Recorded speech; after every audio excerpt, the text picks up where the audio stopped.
Hello and welcome. My name is Todd, and I will be the DM of this adventure. Now we'll let the players introduce themselves. Hello, my name is Darren, and I will be playing Celtra, the Drow Artificer. My name is Steven. I'm playing Karis, the Dragonborn Druid. Hi there, my name is Lorel. I'll be playing. Oh, damn it, I already fucked it up. Hello, my name is Brittany. I'll be playing Lorel, the half elf paladin. Hello, my name is Becca, and I'll be playing Mavari, the Tiefling Sorcerer. Hello, my name's Miranda, and I'm playing Naskita, the Tiefling Rogue Warlock. I would like to run you through a conversation that is almost exactly what was said, but we were browsing around Disney Plus. They made a sequel to A Christmas Story, and we were looking at it, and so this is almost exactly how the conversation went. My girlfriend looked at me, and she said, when we were little, my brother accidentally shot one of his friends with one of those little rubber pellets, BB pellets that you get at what's it called, a flea market, and hit him in the eye. And I was like, huh. I had a friend get a lawn dart go through his leg.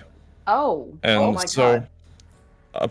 let me tell you a little bit, because apparently she'd never heard of this. So, the toys we had to play with in the late 80s were all made of metal. There was no rubber tips, there was no safety precautions, because we believed in natural selection. And I had a friend named Robert who, well, I haven't heard from him in years, so I'm pretty sure nature took its course. But he was a swell fellow while it lasted. But we had like this little, there's a little plastic piece you just laid in the grass, and then you throw these lawn darts up and over, and they go down. And then some people stood by this target, and that is of no consequence to me. He shouldn't have been standing there. And so there's a few things that she did not know about, and apparently those are considered weapons. I disagree. And I believe they were actually called. It wasn't a dart. It was like tart or jart or something like that. But they were just lawn darts with metal tips that you actually Nice. throw up in the air, and they come down. And I googled it afterwards, and apparently she was correct. They are considered weapons, and they're outlawed now. So, my bad. But that wasn't the worst thing that ever happened between me and him.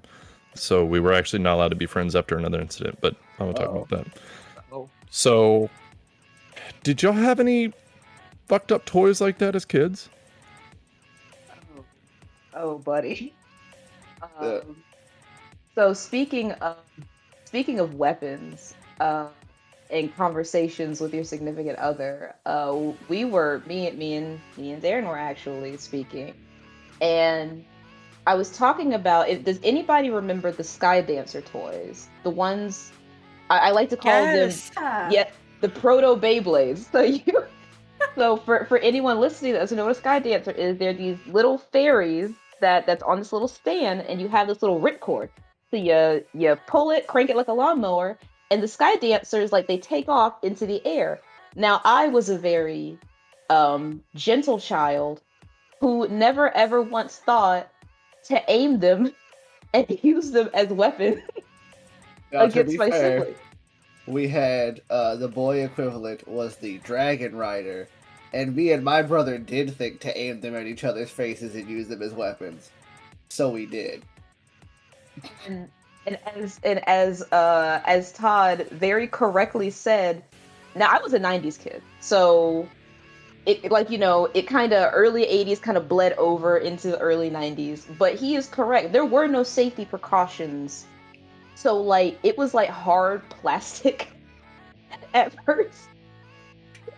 And I can only, and you can only imagine the maiming that would ensue of having essentially, like, a high velocity fairy being shot at you. Um, yeah, no, kids got injured, and they got recalled. And I think you could still purchase them now. Yeah, You can still through purchase like them now? eBay and stuff, but you can't purchase them. So I did like a trivia thing for one of the places I work, and we did like a 90s theme. And I actually know it's like 150 injuries for like broken ribs, blindness, lacerated Ew. cheeks that caused that for stitches. They were insane. We just hit each other in the face. No. I'm sorry, broken ribs from a fucking fairy? Mhm. That's the best thing ever. It was they were the Irish fairies. They were no. No. What's it called? I don't know if any of you guys remember creepy crawlers. Those. It was like a little plastic box that was like an experimental. Like the theme was like experimental. You were running like creating monsters. And so it was like think of like an easy bake oven, but for boys, where you make gross stuff instead of food. Pretty much what it was. But so Brittany didn't know this when we were talking about it. The little feeder tray that you slid the things into, and the tray that you put the little plastic goop onto, were both made out of metal. So you have this really hot machine with a metal piece jutting out of the oven area, and the thing that you're supposed to get the plastic spider or whatever you're making out of, all made out of metal. Well, they had like a little thing that you're supposed to use, but you think dumb kids use the little pizza oven or the pizza paddle that it came with? No. You use the pizza paddle to get it out, but like if you could still touch the metal part that was sticking out of the machine. Yeah. So it was awful. No. I'm very curious because there are people who are definitely younger than us. What toys did you guys have, or did you like catch the tail end of like no dangerous toys? The safety Rico. My grandpa had some. I don't know where he got them, but they were those metal construction trucks. I only recognized one of them, and to this day, I don't know what one of them was. It was just this of sharp metal. I didn't like it because I have borderline autism, so sharp metal was not. Yeah. That's the most dangerous thing for me. Was it motorized? Nope, not at all. Ah. It had some like pulleys and levies off of strings, but that's okay. Okay, but like but that sounds like you have to like really work hard to try to make. Oh yeah, you had to work. You had to work for your fun back in my day. The sky dancers, because I had them growing up too. But also, I grew up kind of poor, so we didn't really have a lot of toys. So it was mostly dangerous games that we came up like. We did. We used to like climb up on our furniture and play the floor is lava, and jump from our furniture to furniture, and that's how my sister got stitches. Oh. So yeah. I got a carpet tack stuck in my eye doing some stupid shit like that. So. You got a what now? A carpet tack. Nice. Oh. Yeah. Yeah. I was 2. It's okay. I got better. Doesn't mean nothing. There's also what's it called? I forget what it was called. Like an at-home laser tag. To your point, Becca, where it's like, oh, it was just dangerous, stupid things that we did.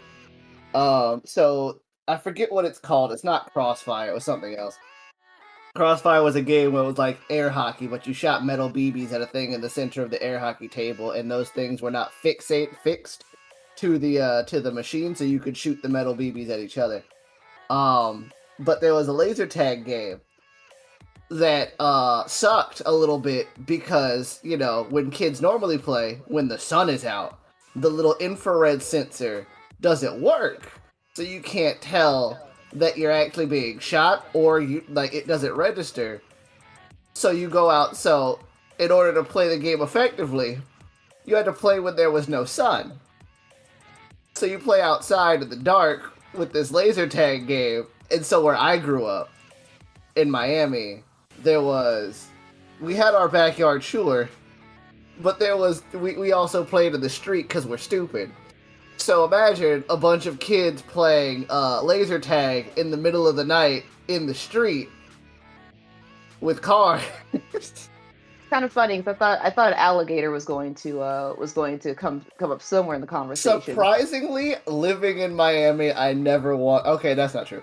I ran it not while I was playing outside. It was at like take your kid to work day. My grandmother worked at a hotel, and I went there. We would hang out with the security guard. And one time he got a call that there was an alligator on the golf course, and we went with him to go, get rid of it. Okay, I don't know if anybody is going to remember this. Todd might, actually. Todd might remember it. The toys, like, they were little baby dolls that you had, and they would eat stuff. Now... Cabbage Patch Kids. No. Yeah, they were like Cabbage Patch Kids. I think they were the Cabbage Patch Kids, but essentially it had a little rotary in the mouth, so when you stuck something in it, it would feed into the mouth so that it looked like the baby was eating it. But the hole was also child finger sized.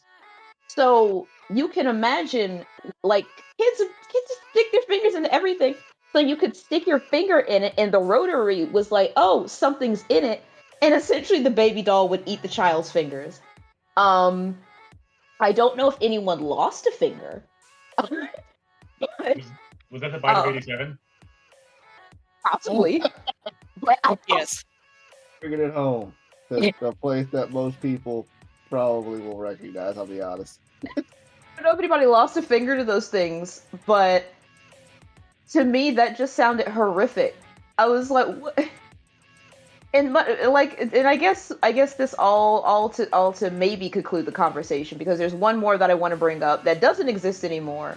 And I know none of us lived through it, and if we did, then that's a conversation I really want to have. I'm glad that adults actually test the toys before giving them to children now, and essentially asking themselves, how can a child weaponize this? And if the answer is they have to really, really try, then okay, we're gonna greenlight it, because lawn darts, easy bake oven / creepy crawl, ill-conceived, briefed extremely well, ill-conceived. But what the one that I really wanted to share that I thought was insane. Does anybody? Nobody had it, and if you did, then we need to keep going with this.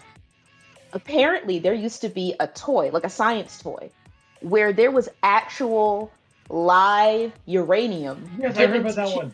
Yes, to give it to children. Now, as I was telling Darren, because he had this look on his face, I said, to the toy maker's credit, it was in like a lead casing, so it was technically harmless, but children know how to get into everything. Well, So they children figured do out- lead. Yeah, so they figured out how to break the casing.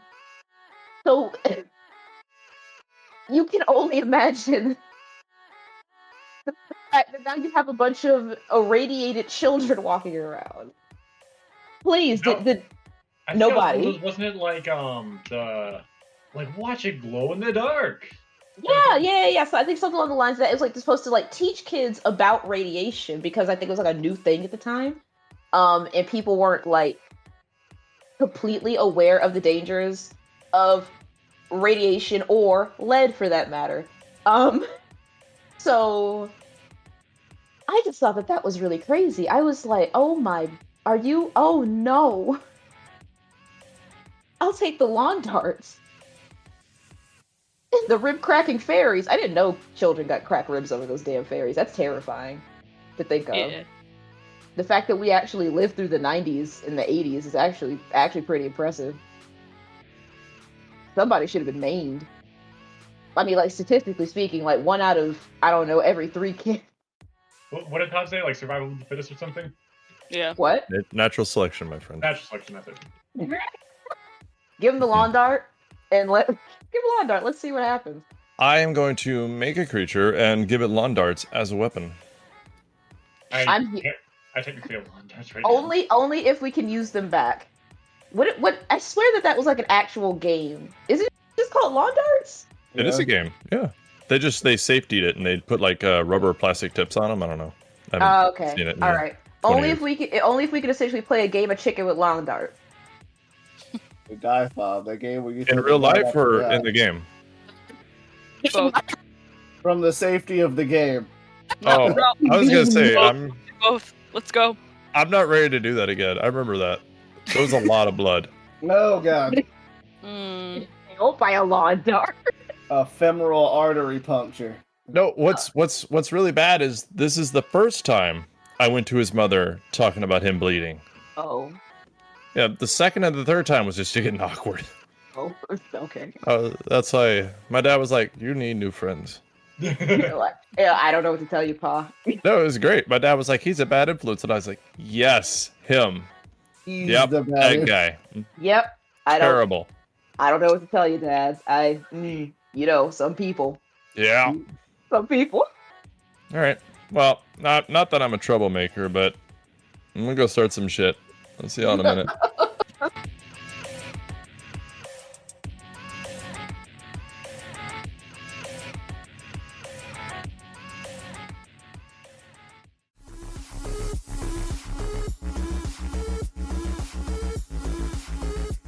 Hello there, my friends. My name is Todd, and you are listening to the Dungeon Speak Podcast.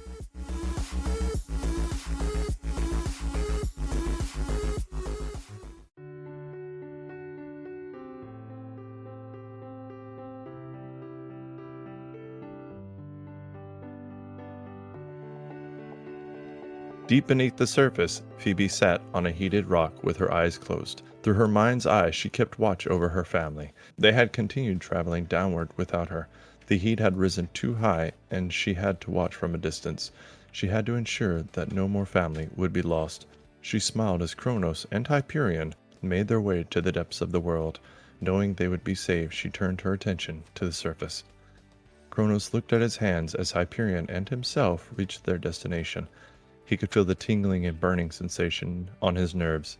His skin was going black, starting to flake off, regrowing, and then turning black again. He was slightly mesmerized as he watched this cycle a few times. Hyperion brought him back as he slightly bumped into Kronos while walking past him. He smiled at Kronos as he had a slight orange glow, and Kronos knew the heat did not bother him at all. Their hair flowed to the side as they fought against a strong current of thick, heated, metallic liquid as it tried to force them off course. They took a few more steps, and Kronos strained as he opened a small crack in a thick wall. He could feel freezing temperatures push against him as the heat flowed over his back. He felt dizzy as he dived forward into the crevice of the wall. As he emerged from the wall, he looked out to see his family before him. Iapetus was here and had been here. His giant form made of moving and floating stones and rocks blended in with this massive cavern. The cavern was larger than any cavern Kronos had ever laid eyes on. It seemed to be around 1,500 miles in diameter and was a perfect sphere. It was designed to be a prison. This had been the first place Iapetus traveled when Kronos started his quest. Iapetus melded in and out of rock as he teleported around this giant cavern in various places while building many columns and spiraling structures. In the center of all this was Iapetus' son. He had been here since the original war, the war that Kronos had failed to save his family in. The war that had imprisoned or killed almost all of his kin. The giant titan stood outstretched. His palms were centered above his head and pressed against the rock, as if pushing this round ceiling. His legs were straight and pressed against the floor of the cavern. Kronos studied the titan as he walked in. The freezing temperatures were hurting Hyperion, so he stayed near the outer wall of this cavern. But the titan in the center was sweating. He had been struggling for thousands of years inside this cavern, pushing and having divine powers spinning him. Kronos reached out to Phoebe and wondered to himself. He knew Iapetus was the greatest smith, builder, and architect the world had ever seen. But what if he was wrong? Phoebe flooded his mind with visions of the world crumbling around them and every mortal soul dying, leaving the Titans either dead or in ruin. Without having their full divine power, Kronos wondered if they were making a mistake. He felt no response from his sister. Kronos stopped and studied Iapetus. He could see a father determined to release his son, a father who would not give up. Kronos looked into the eyes of the Titan who was outstretched. The Titan looked down at Kronos and winced in pain as his muscles ached. Iapetus finished building some kind of spiraling structure and column. He could feel cold air starting to fan around him as the spiraling column started spinning. Iapetus rose out of the cavern ground next to Kronos and stared at Kronos with his hollow black eyes. Kronos looked up at the imprisoned Titan once more. He looked young, with long and straight brown hair, brown eyes and his muscles strained and built over time. Kronos closed his eyes, held his hands outward, and a golden glow pulsed out from him. A shimmering glow encompassed the entire cavern. Iapetus beckoned his son to let go. The outstretched titan had watery brown eyes from tears building up. He knew why he was here. He knew this was a punishment, but he knew what happened if he didn't comply. He failed his family when trying to lead them against those who would betray them. And if he failed again, then all that he knew would die. Slowly, he released his hold on the rocky ceiling. He closed his eyes for a moment, waiting. After nothing happened, he reopened them and looked down at his father and Kronos as he started to shrink his form. Iapetus put a hand on Kronos' shoulder, and Kronos released time around them. The cold air rushed at them again. Kronos smiled as he opened his eyes and looked at the strong and young titan before them. Kronos walked up to him, smiling. "We are gaining back our people, but there is a problem on the world we once ruled." The young titan was looking at his palms, but turned his eyes upward to look at Kronos. His palms were rough, scabbed over, and his body ached. He rolled his shoulders and stretched his muscles. He was breathing deep from being anxious as his eyes peered through sweaty hair matted to his forehead. "Atlas is ready."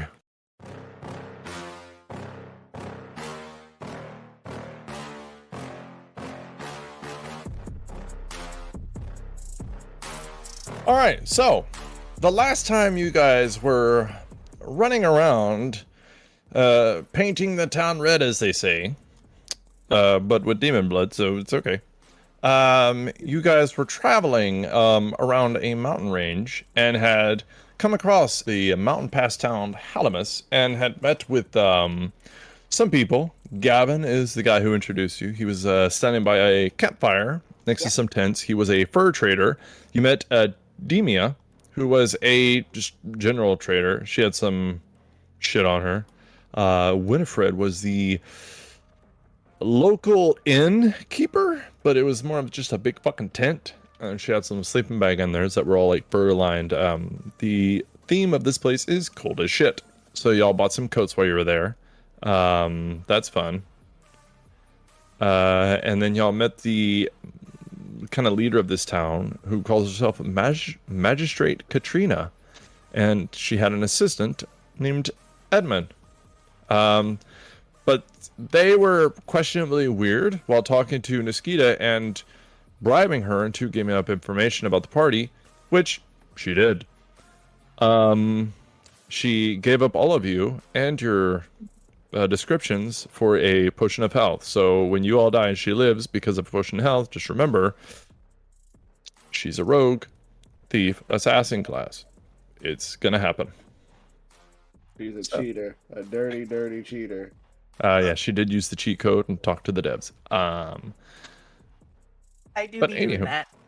So you guys went to sleep inside the wagon. Winifred, Lorel had ordered a shit ton of meat, a whole lot of meat. I believe it was 20 pounds.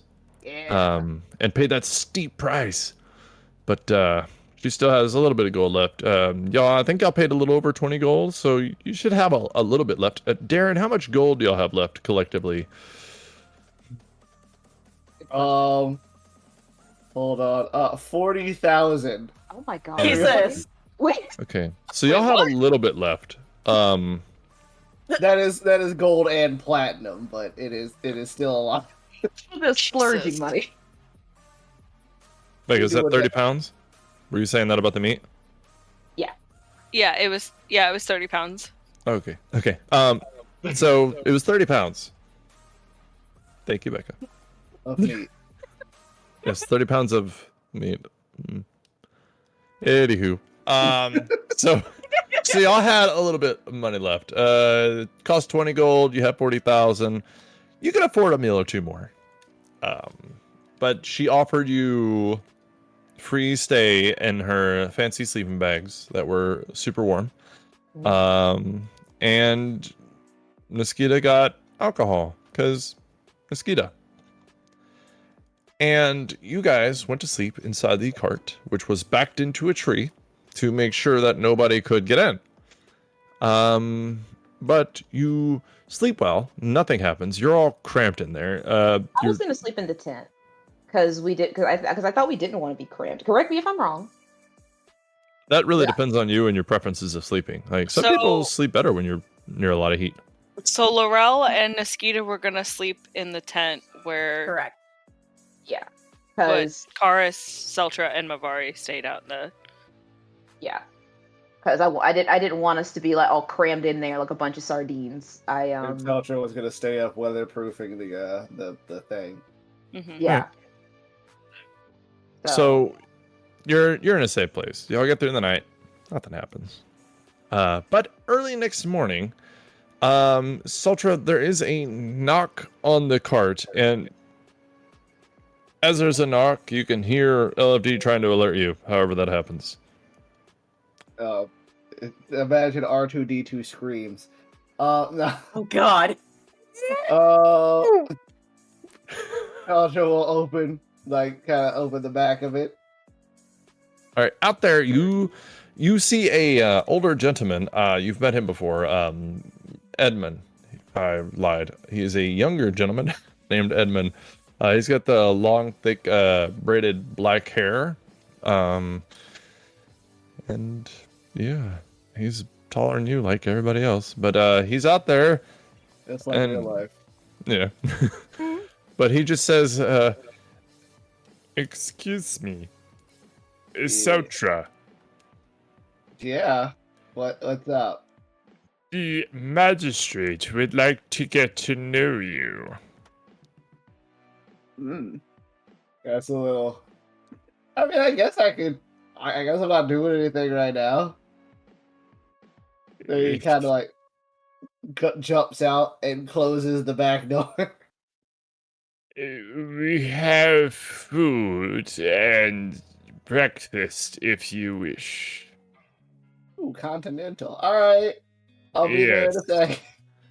Okay, I will wait outside of the tent for you. Please join me when you're ready. Okay. Thank you. I know someone that actually talks like this. I feel God. so bad for him. Celtra will kind of prestidigitate himself and then go over to there, like the Lysol spray that he has in his hand, and go over but he will when Edmund, that's his name, walks away. Celtra will just kind of open the back and hey Karis or Mavari, whichever one of you is awake. Is it neither? Karis has probably not slept well all night, so Hey, Yes. I'm gonna go meet with this leader person whose name I just forgot. Magistrate? Sure. Katrina. Shayna. Katrina. Oh, Like the Katrina. hurricane that Oh. devastated Louisiana. We- Yes. Yeah, hold on. Where are my notes at? There we go. Okay, cool. Yes. Distrate. Yes. Katarina's. K A T R oh my god. I N A. Alright, anyway, I'm gonna go meet with this magistrate Katrina lady, so I'm just letting you guys know, so if you were to wake up and I'm not here, that's where I am. LFD should be here, you can just let him know. Also, you can let Randall know, and I'll leave Randall in the cart. It's gonna be kind of like one of those sitcom things where Karis looks at the object that he knows he hates very much and knows that is his one line of help. And I will go to the Yes. All right. So you go outside of it. So he holds the tent open for you, and you can actually see that on the inside, there is Katrina standing behind a desk with a shelf behind her, and he holds it open. Please step inside. I feel like a character from a book I used to read. And I walk Ew, what So, book was that? Yes. sound a little bit like a like a guy, Alan Rickman, except Oh, like an impression of him, not. oh, that's peculiar. I'm sorry. It's okay. Not your Alright. fault. Do you know how to make a potion? I mean, Oh. kind of. I'm pretty sure I can figure it out. Maybe. Oh, okay, thank you. He lets down the flap of the tent as you enter, and you can see this is a heavier tent. Like the furs of it, the tent is made of a heavier leather, and as it kind of lets down, you can see it mostly like gravity takes over and it falls. Like it's heavy, it's thick, and it seems to almost seal up as it lets down. She says, "Welcome to my tent." Please step in front of her when speaking to the magistrate. Like across the desk, or just like right in Yes, front of the desk. please. Okay, it's a sign of respect, Elfman.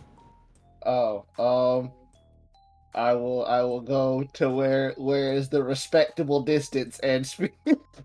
Okay, you give her that COVID 5-foot distance rule, and you're right in front of her. And as you do that, there's like a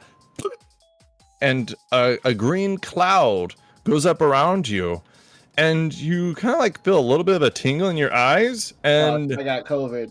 it's a little bit like a pixie, like, ew, I might be allergic to this. But they're both looking at you like they expect something to happen, but nothing happens. Ew, he's still awake. Oh shit. Roll initiative, please. Uh-oh. Just Celtra? You know what? Everybody, because it depends on what he does. And I'm gonna be completely honest. I lost track of who has Razmi. So I believe what? Darren. Oh, is it me? is it Darren? Yeah.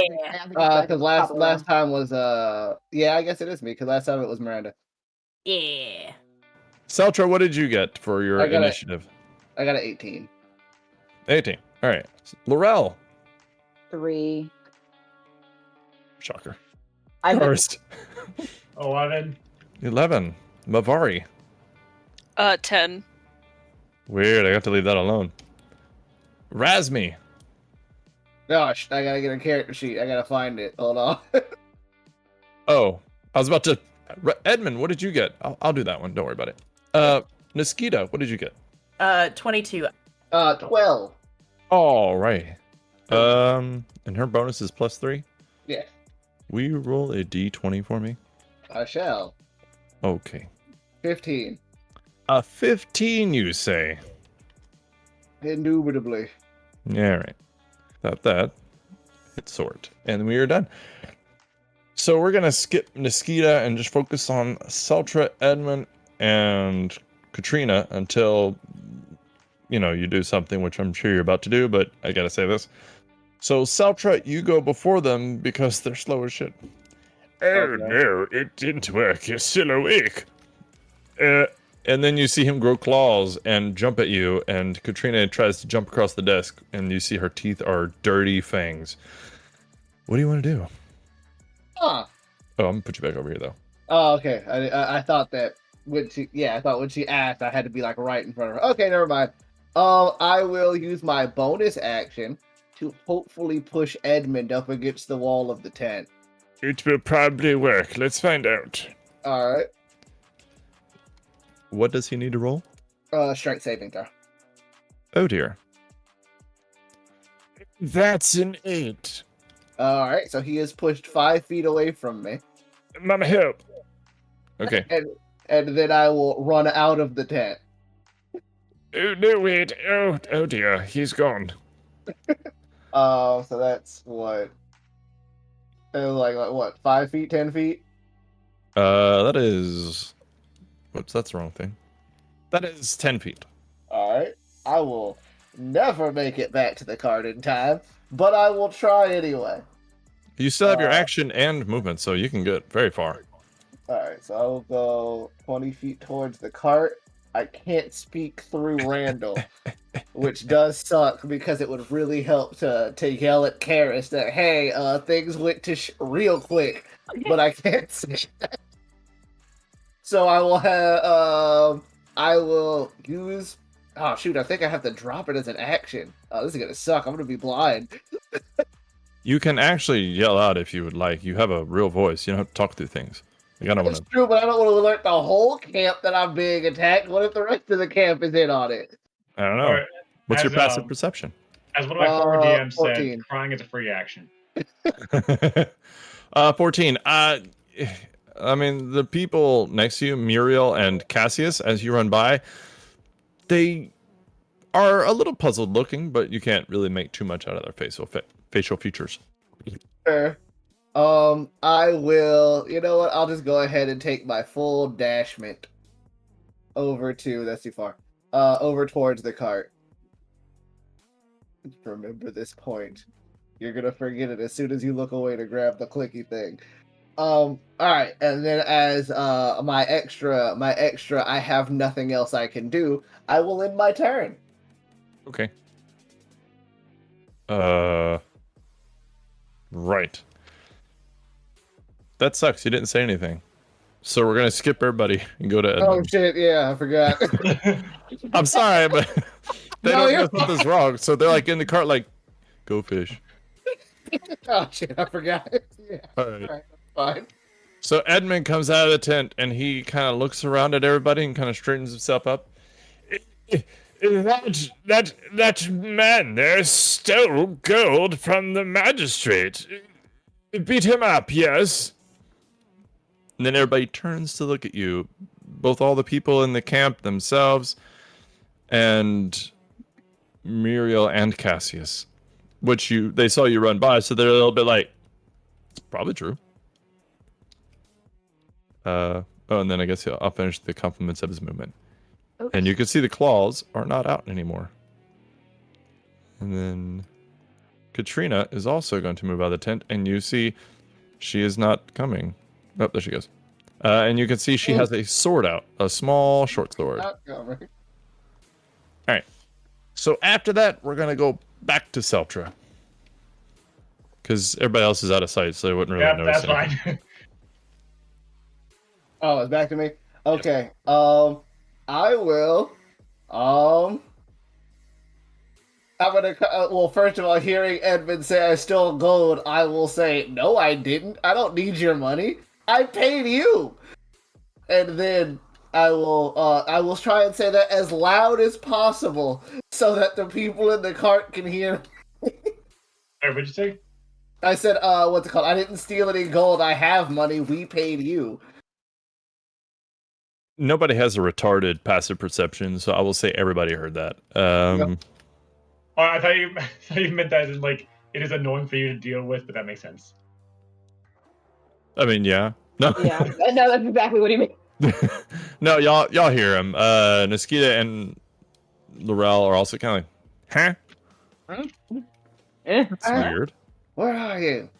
Eisenhower. Where are you? So That's it. next is Razmi, and she would die for Celtra, so I'm just gonna put that out there. What do you want Razmi to do? I will have her walk around the cart to beside Celtra, and she will.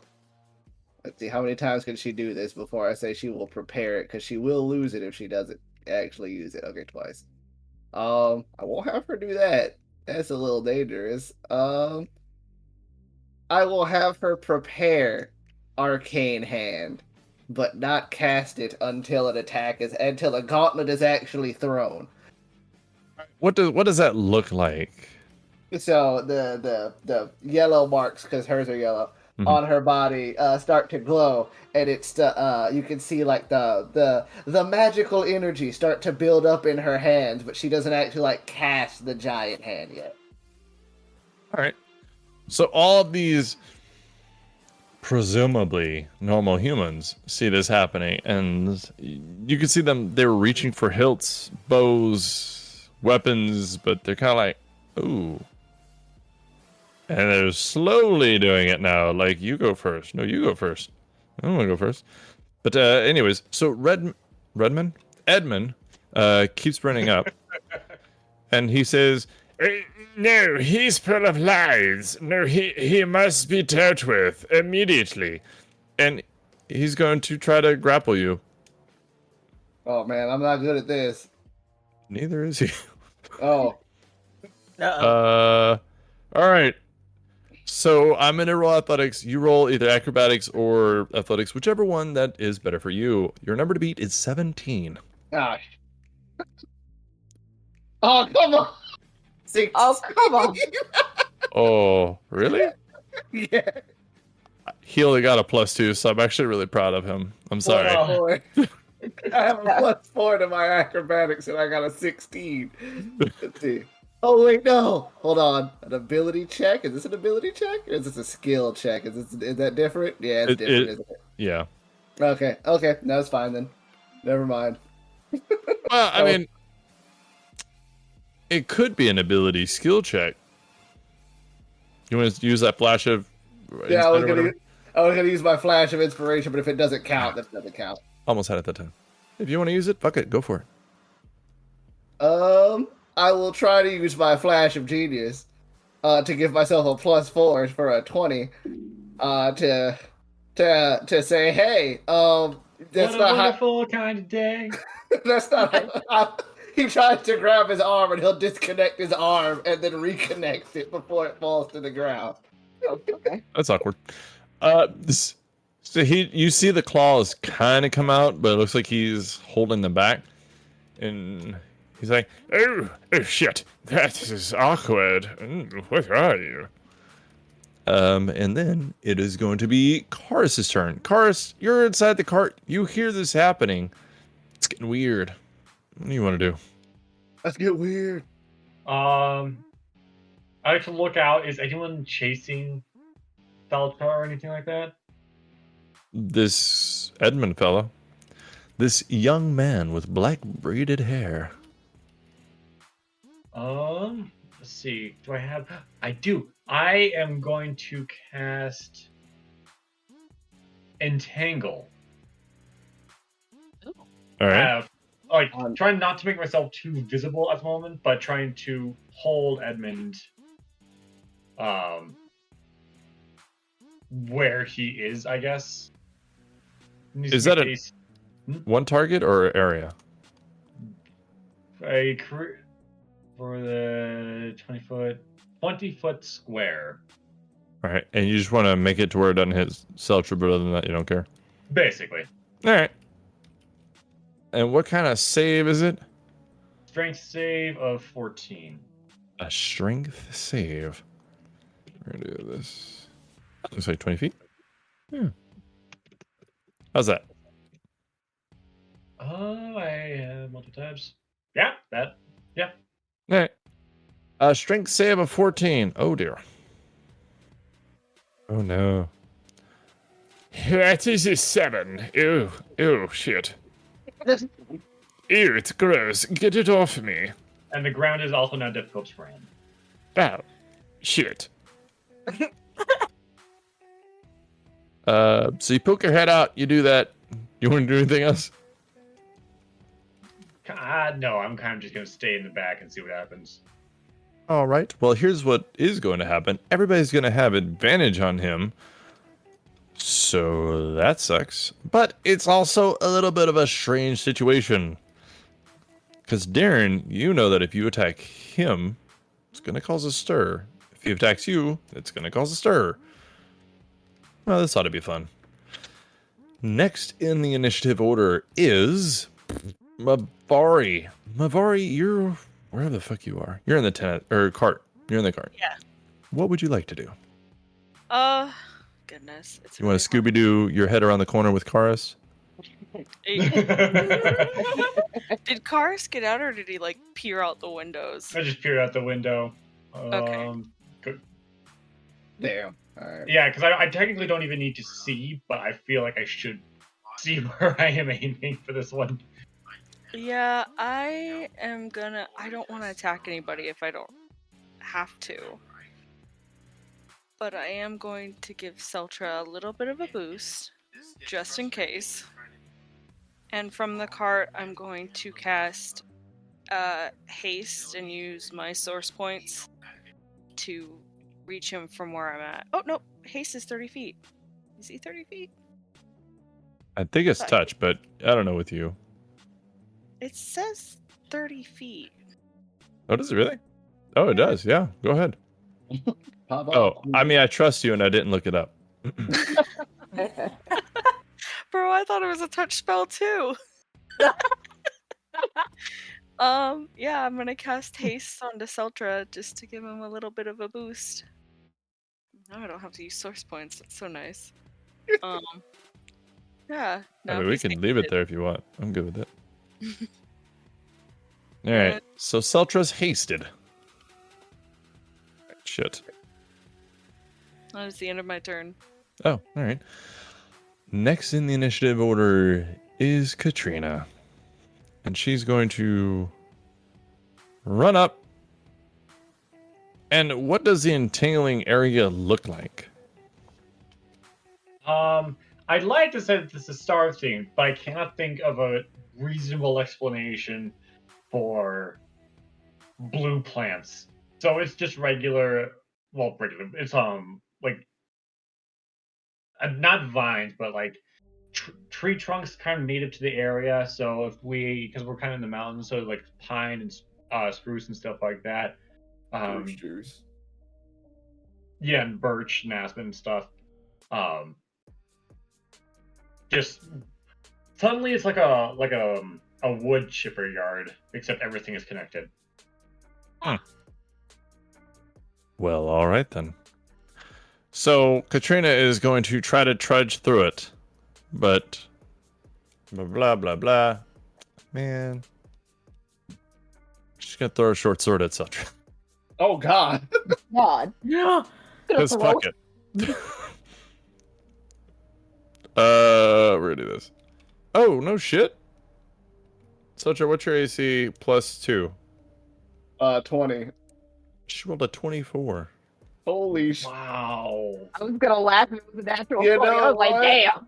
I will go ahead and accept the damage. I could use shield and block it, but I want it to be known that I'm being attacked first. Self-defense, self-defense.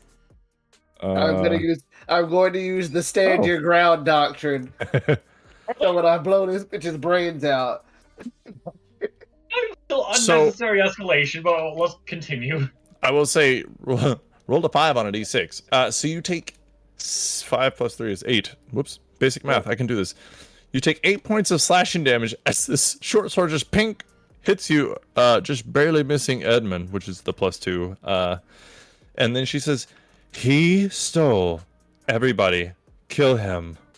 Oh, kill!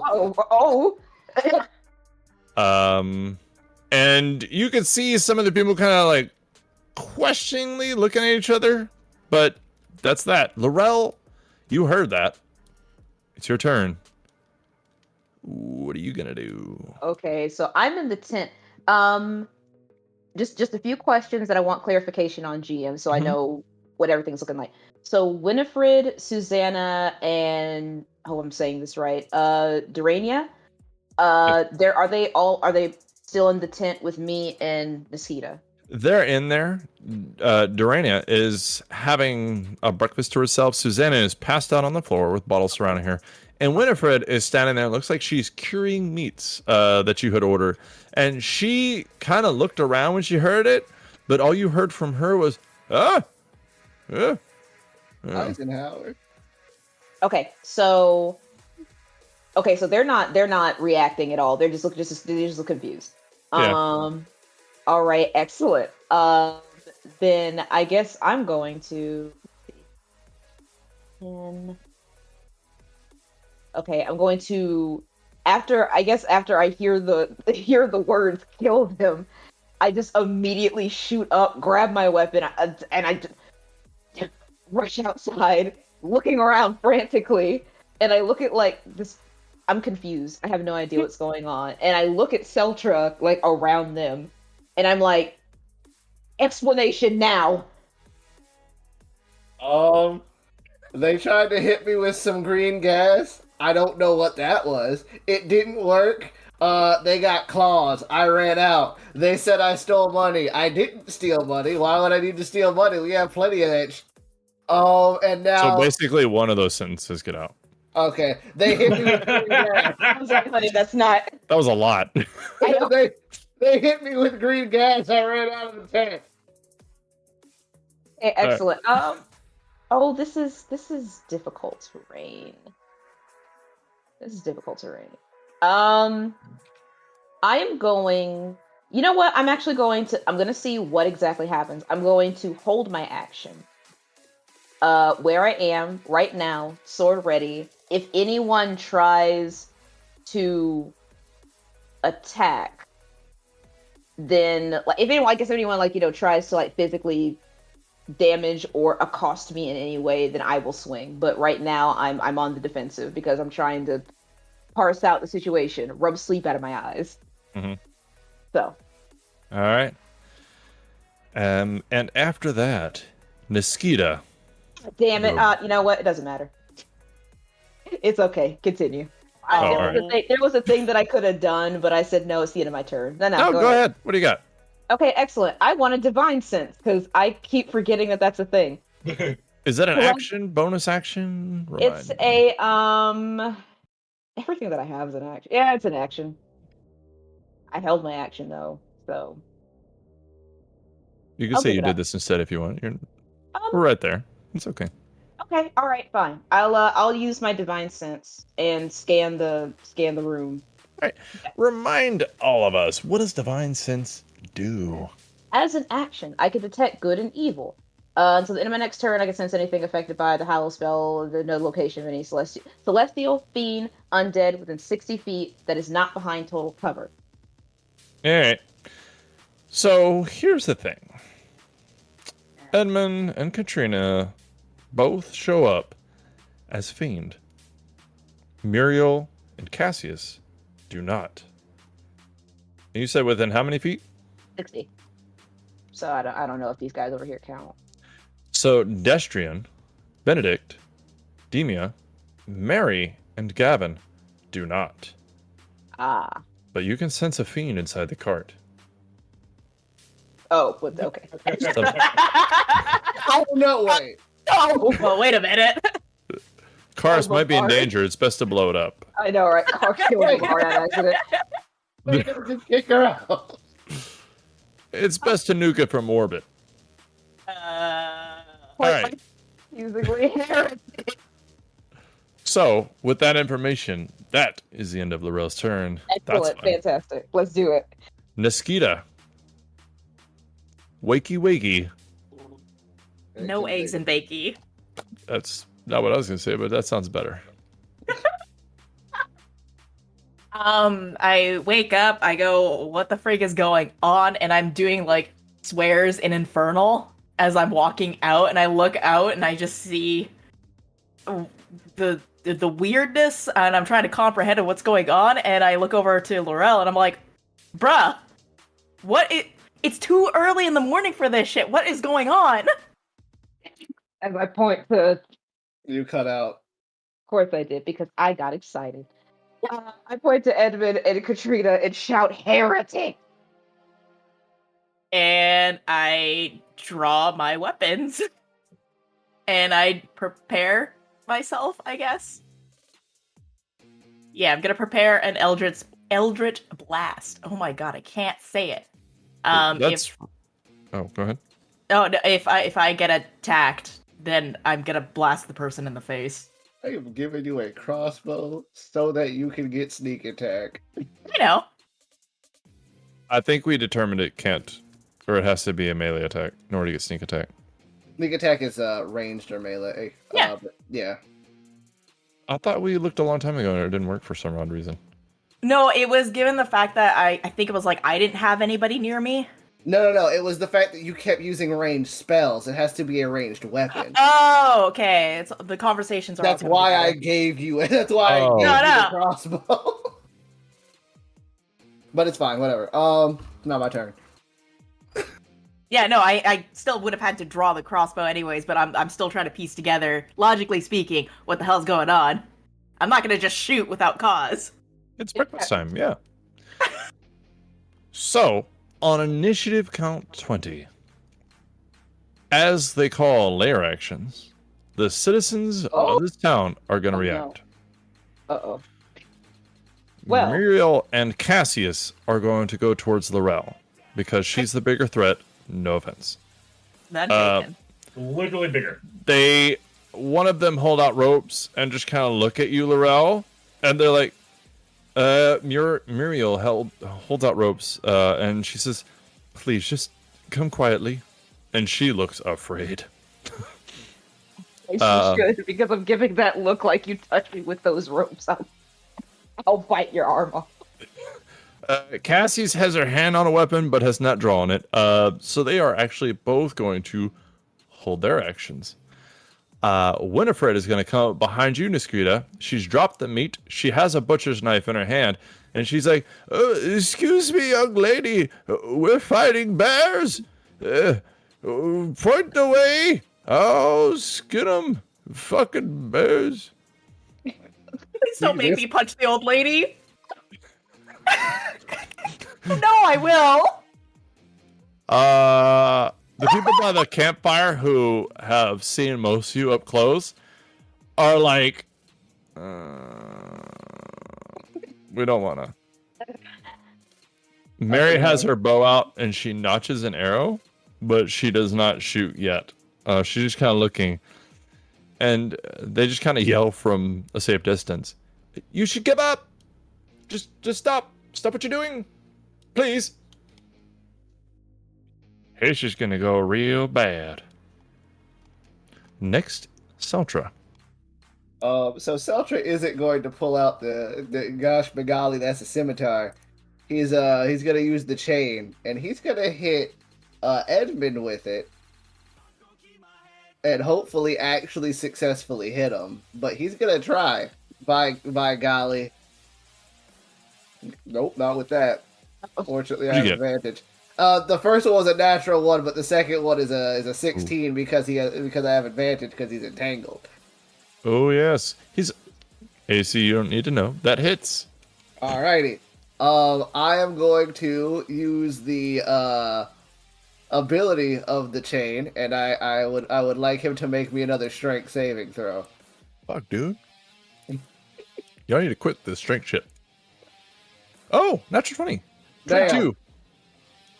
Yeah. Ha Attack no. Oh wait, no, I gotta roll damage. I forgot about that. Epic. Yeah. I forgot about the actual damage this weapon does. What's up? Oh, I did 6 damage. 6 damage. Okay, as you make him bleed, you see black blood. Uh-oh. Alright. That's for my second hit. That's a 26. A 26 will indeed hit. Alright, I need him to make me another strength saving throw. Oh, fucking balls. Let's have fun with it. 20. What kind of save is this again? Remind me. Ah, it's a strength saving throw. Is it a magical effect? It's a magic weapon. Yeah, I fucking know. I'm just gonna do a straight roll. Okay. That's a 5. Okay, so he is restrained. Oh, he was already restrained. Oh, I know, but he's wrapped up in the chain now because some things might happen, and I don't need him getting out and punching me. Yeah, all right, that's fair. So he is restrained within the chain. Oh, and then I will use my bonus action to telekinetically shove the magistrate 5 feet back, and LFD will walk right over here. All right. Strength saving throw? Yeah. He might be better at this, I don't know. 16. That's high enough. My AC is, or my DC is 15. Alrighty, let's hope your AC is not 15. Forgot I had a third action. I can't use it for anything right now. Actually, I can. Hold on. I'll hit him with the scimitar. Let's see how that goes. Oh shit. 15. Wait, no, I forgot. He's got the schmutz all over him. 25. That'll hit. All right. Let's 2d6 plus 5. That's 6 force damage, 3 radiant damage. Let's get this out of the way up top. Does he have to make the saving throw against poison?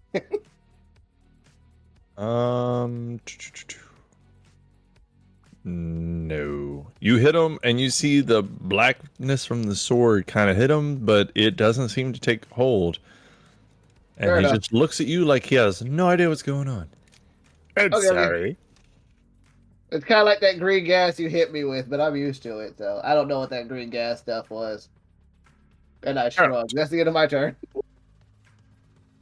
Okay. It is Razmi's turn. Razmi, what do you want to do? She is actually going to cast Arcane Hand, and now I have to pull up what that spell does. It is a pimp slap from the magical spell. You know, it's funny because it actually sounds about right. It kind of is. Let's see, forceful hand. Bitch, please. Only it sounds a little bit more like DMX and less. Let's see. Interposing.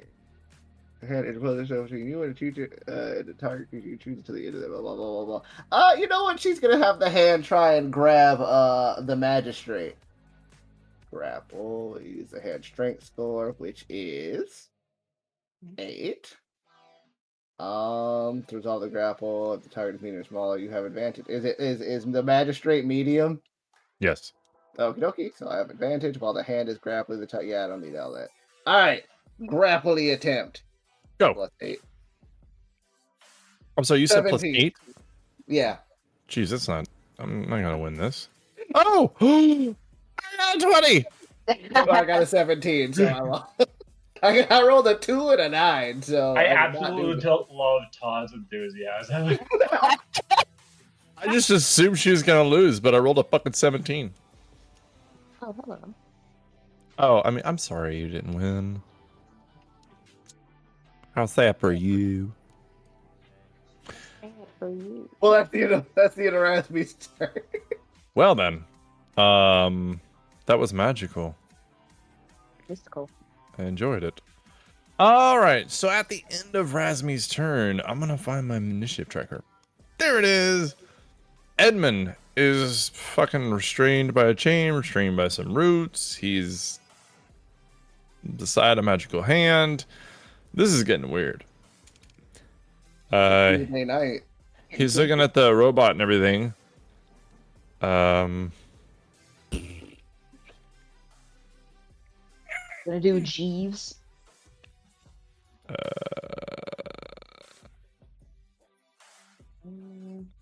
Hey, everybody, he's evil. Quick, kill him. And he just tries to hold up his hands in like a surrender motion. I'm not doing anything. I'm normal and innocent, yes. Please help. And that's all he's gonna do. He's gonna try to convince everybody to attack you guys, basically. Horace, what would you like to do? So, Paris would have heard someone saying like they had claws or something like that, right? Maybe. No, nobody yelled that out. Like, oh my god, he's got claws. Like I was saying that Celtra could see the subtlety of claws in his fingers, and then Celtra saw in the tent that he did have claws. But I didn't get a chance to yell that out. I only yelled out the first part of the sentence, or the first part of my statement, because took too long. Yeah, because you were giving us a gosh darn essay. I was giving my dissertation, and I got hit with the wrap it up clock. Okay, so do I know that they had claws? No, I'm not gonna put that together. Karis is not that intelligent. I am going to wild shape into my form of the dragon. Yes. And step out of the cart. Literally, be not afraid. Oh no. So like super bright lights everywhere. I'm probably brighter than I keep forgetting what time of day it is, but not ignorable. And then I will slowly walk out of the cart. Cease these actions now! Oh no. One more time. You Oh, did I cut out? Yeah. Darn it! Too Yeah, short. I Yeah, we know. all need better mics, man. Cease No. these actions now! Did that work? Yeah. Yes. Awesome. And you see all the people that were by the fire that were holding their actions just drop their weapons. Oh. They just drop them, and you hear Gavin go, "Respect."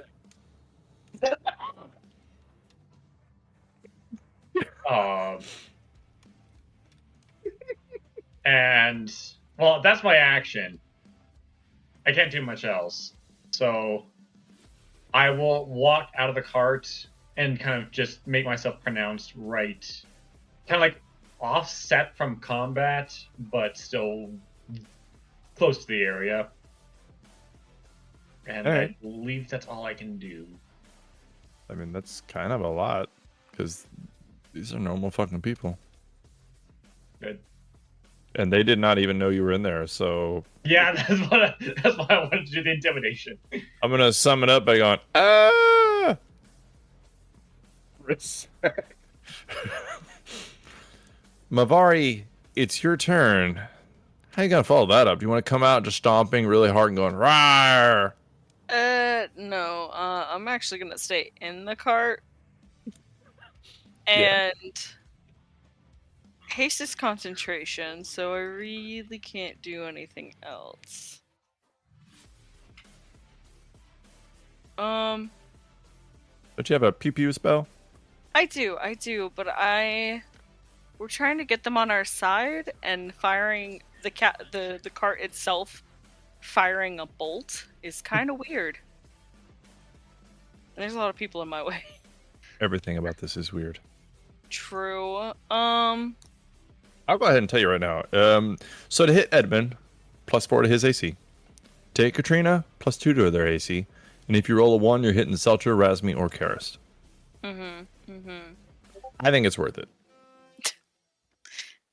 I'm still in the cart, so I would have to stick my hand out the window and fire a spell.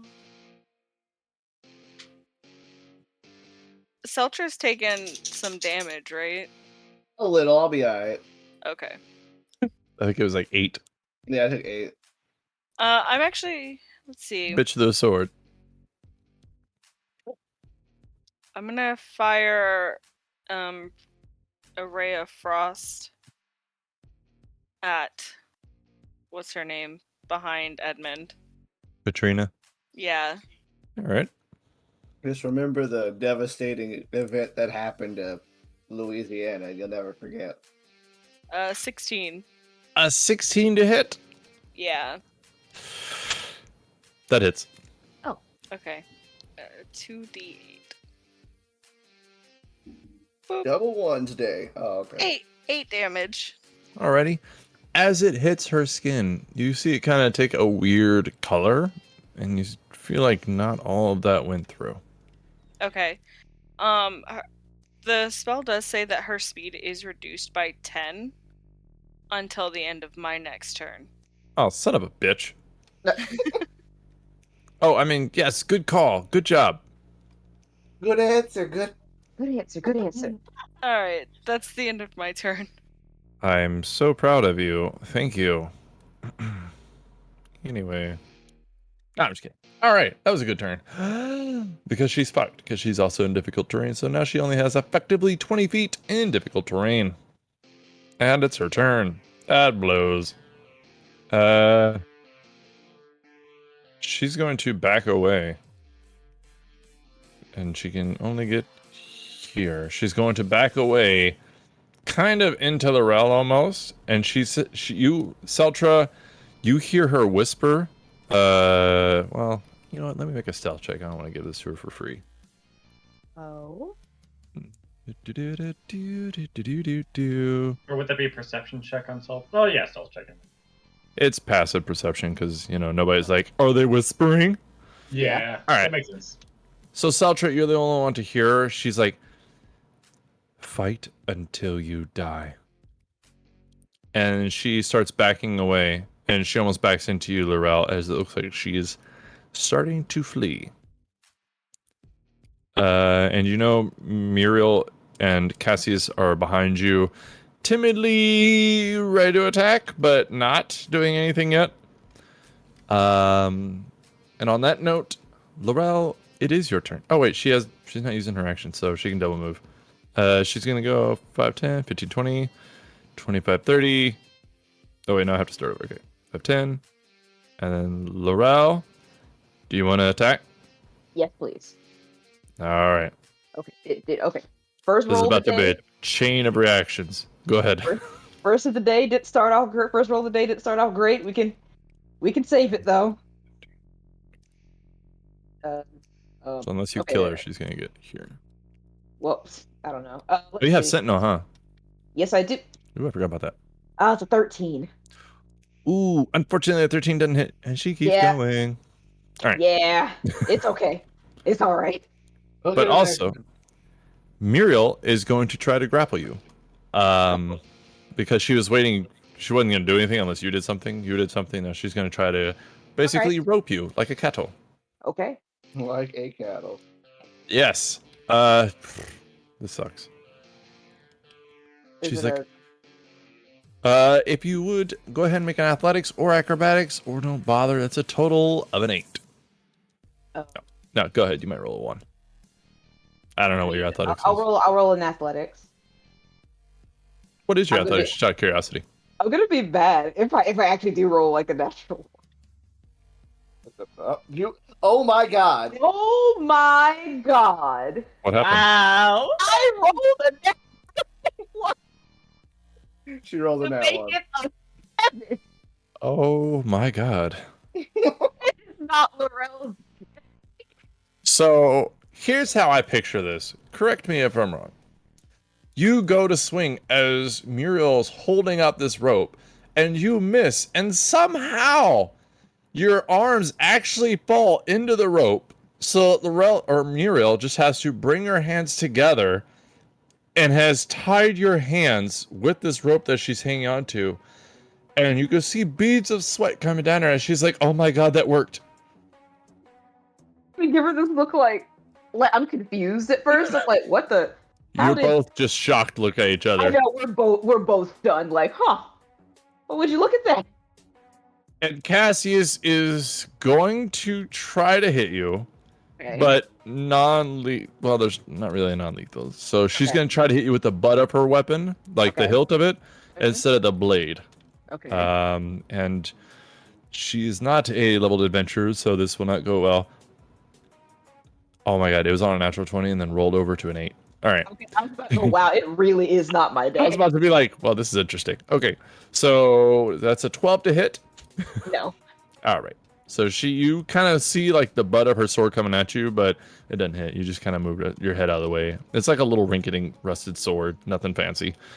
And then after that is the top of the initiative with Naskita. Oh, I'm sorry. No, Lorel, it is your turn. Yeah, it is. Okay, yeah, there was just a lot going on. Yeah. Sorry. No, you're fine. Okay. So, what I'm not gonna do is I'm not going to attack these people. But what I am gonna do is I'm going to try a rousing speech for a persuasion. You're gonna try rousing who? A speech. A rousing speech to try and expose these charlatans. Really get that speech up there. So, what I will say, being currently tied up, to anyone who can hear me, I will say, good people of this village, your leaders are charlatans and enemies. And I will, like, awkwardly try to, like, point to Edmund and then, like, flick my head, like, at Katrina. Like, they are wolves in sheep's clothing. They are demons and must be taken care of. Please aid us. Well, if you would please roll a persuasion check. Come on, man. That's like one of my best stats. You could do this. I'm on standby. You hear from the campfire area. What's a charlatan? Oh no. Hear that, Nork? Is that type of food? You could do this. Oh my Natural god. 20. Let's go! Oh, Okay. a natural 20. All right. I got so scared. I was like, come on, man, I need. You I see love everybody's head turn and look towards her as she's backing away towards the tent. Lorel, you feel confident that your words, your honeyed words, have soothed the ears of these people and enraged the heart of the Edmund and Katrina. Heart was racing. That was a good time to A, do good, and show Lorel's strengths. So good job. Yeah. Now, Naskita, you do what you do. She See, punches this old woman in the face. With all goodwill. I'm gonna shoot at Katrina, but I'm gonna try to aim for her leg in the hope that I hit attendant just right to reduce movement potentially?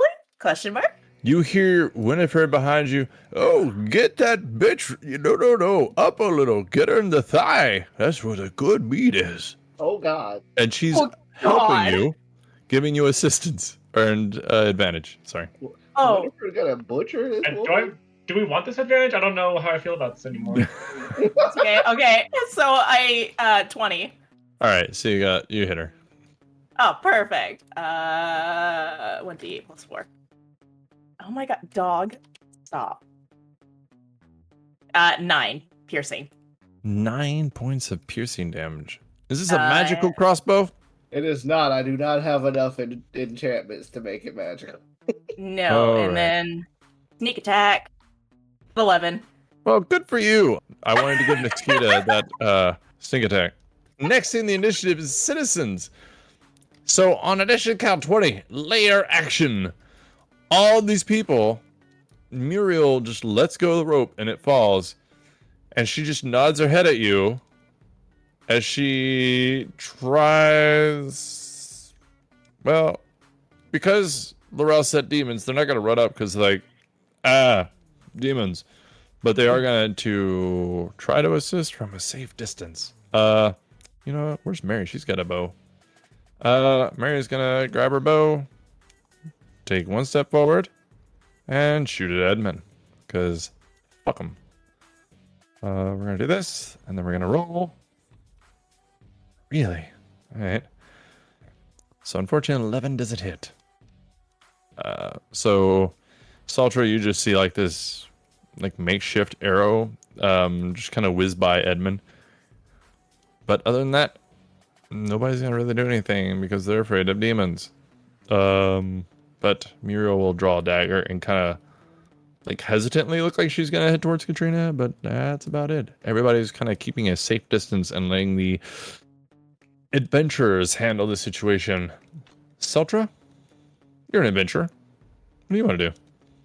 I'm gonna go ahead and take 2 swings against this Edmund fella. He is restrained. You have advantage on all attacks. 22 for the first one. Hit. A 12 for the second one.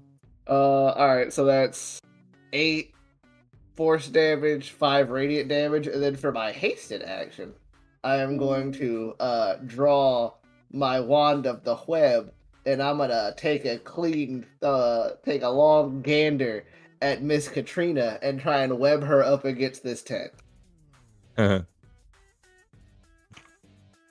So she needs to make, I think it's a dexterity saving throw for the first one. All right. So she's kind of, what's wrong with this? She's going to try to dodge out of the way of your sticky web. Do this. That didn't work. It's just quickly go. All right. Oh, there it goes. That is a total of a 19. Yeah, that'll pass. All right. And what's the radius on that area? It is, I think it's 20-foot cube. A 20-foot cube. There's a lot of 20-foot cubes going around here. So you try to sticky her and it doesn't work, but I believe at the start of her next turn she has to roll again, right? Yeah, at the start of her next turn, she has to roll again. I think it's, hold on, let me check. Is it strength first and then dex? I mean, she passed either way. I just gotta make sure. Strength check against the spell DC if it is succeeds is no longer restrained. Okay, it's dexterity until they get restrained, and then it's strength. Okay. So yeah, just dex every turn, and as long as she stays in it. Alrighty. Is there anything else you would like to do? Oh yeah, I have a bonus action. LFD, now's your time to shine. Oh shit. You know what? He's got all the advantage in the world. I'm sure he's gonna crit on this bitch. Oh my god, he actually almost did. That's a 26. A 26 will hit, shockingly. Really Oh my, impressed. and max damage. 11 force damage. Oh shit. Alright. LFD on the come up. Yeah, no, he's gonna pick up Lorel slack. Oh, damn. Yeah, no, for real. I don't know what I'm that's sorry, going on. it's only 10. He only gets a +2 to his damage, so that's only 10 damage. Alrighty. Edmund does look decently hurt. He looks a little hardier than most people, strangely enough. And He's a hard demon. Yes. After that, Razmi. What do you want to do? Razmi is gonna punch the shit out of Edmund with her giant hand. Let's see, where's the spell? Come on. Clenched fist. Melee spell attack. Oh, he has it.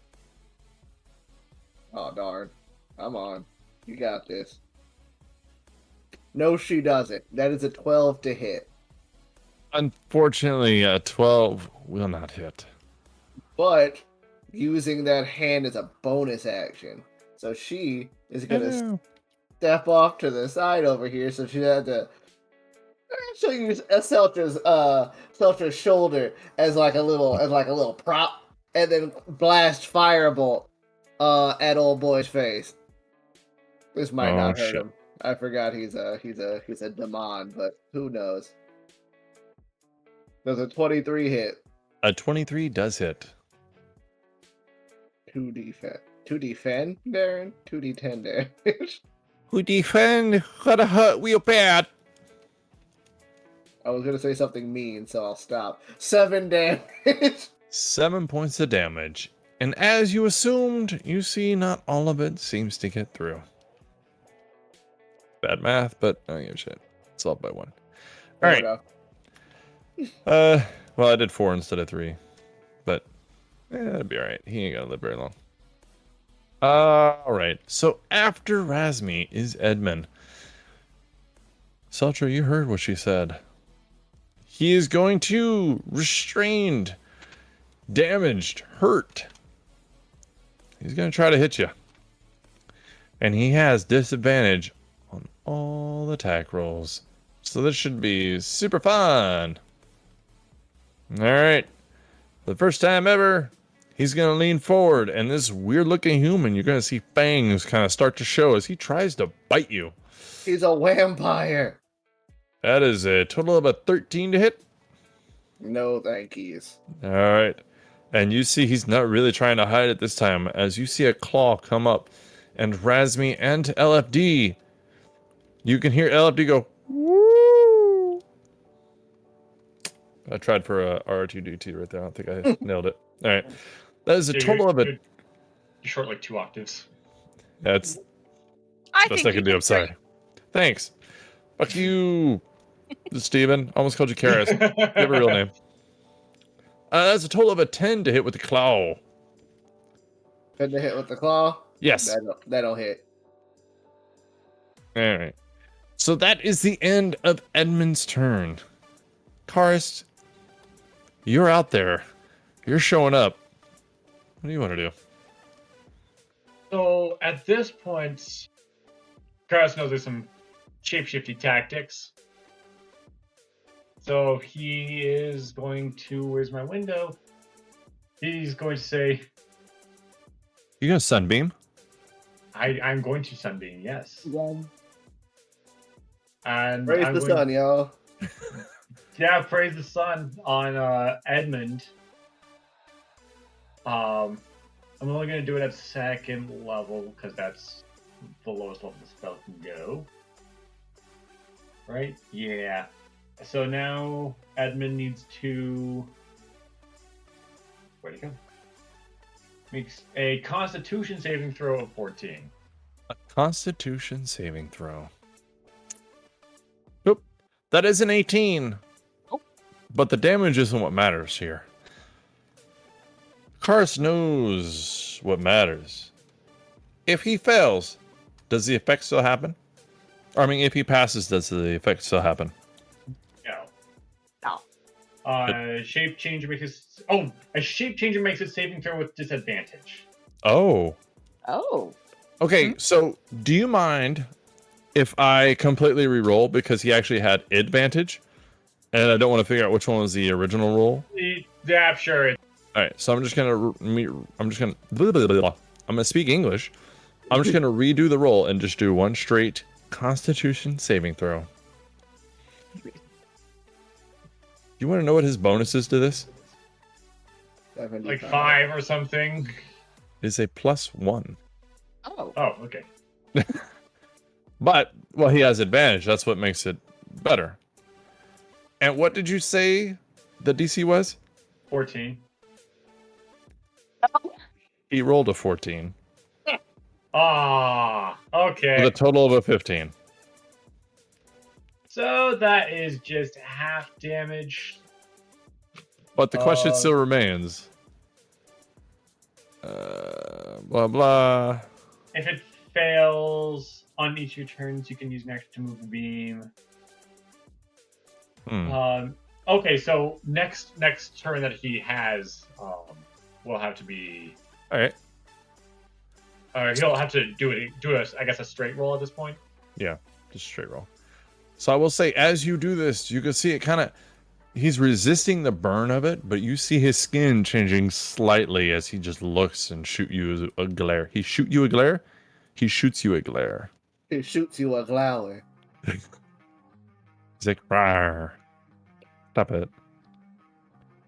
All right. Is there anything else you would like to do with your turn? No. Alrighty. Mavari. Hello.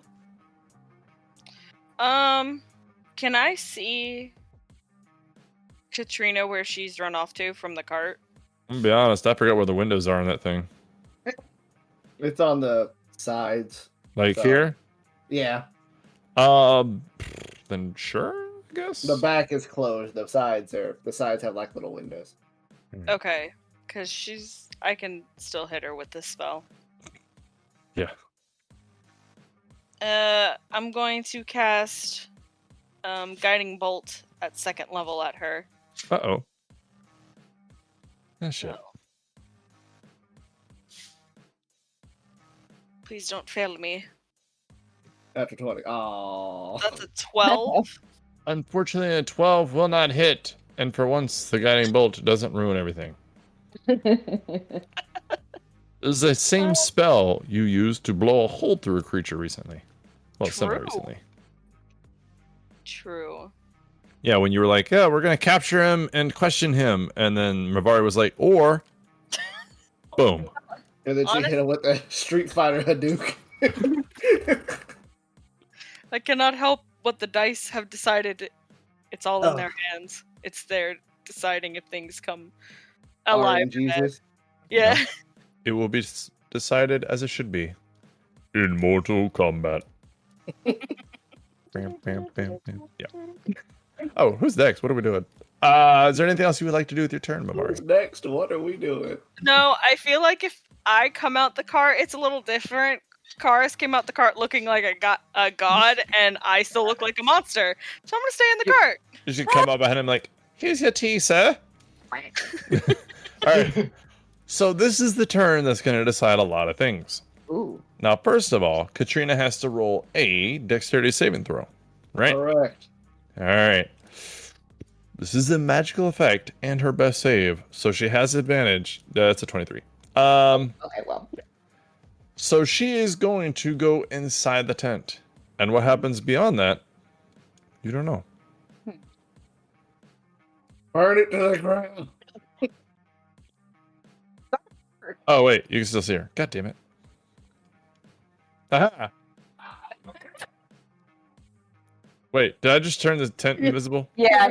Son of a bitch! I was like, why does that look weird? Haha! Alright, now I can move around. Alright. I mean, now I can... Yeah, it doesn't matter. Fuck you people. Alright, so... you see her run in the tent, and Edmund is still out there, glaring over at Karst, striking at Celtra. He does not look like he's quitting. Lorel, you saw all these people around kind of give up. You saw... One thing I forgot to mention. I forgot to do the damage on the spell I use mostly for damage. Oh, whoops. Yeah, go ahead and do that real quick. Whatever half of 7 is, whether you want to round down or 3. So Cassius was turning to looking at Katrina. Muriel had dropped the rope and turned to draw her weapon, but they're both not approaching what you called a demon. And you saw Winifred yelling at Naskita and trying to squint and look. And you saw Mary shoot at Edmund. But you are beside those two. And you are beside this entangled area where Edmund is still restrained. What would you like to do? In the middle of this road, in the middle of the village. I think they got it, but that web is there, so I mean that'd be kind of foolish. You guys really put me between an entangled and a web place. Kind of like I can't. If I get stuck in the web, then I can feel like a fool. I mean, I can drop it if you get stuck in the web. Well, I mean that I have to wait your whole turn. That's a waste of a turn. Wait a minute. Question, DM. Yes. This tent is it's a tent, This right? tent is a dark gray. You can pick it up at Radio Shack. Oh. Oh, wait, what? I Get it? T-I-N-T? Yeah, tent. It's a. Come on, guys, keep up. It's a pun! Come on, keep up. Whoa, what? Sweetie, you cut out. Am I? I'm gonna need you to melatonin that down. I know. It's all right. Alright. Hit you with some smooth jazz. Yeah, no. Is the tent made out of like fur, fat, burlap? Can it be cut through? You're not sure. Not sure. Okay, all right.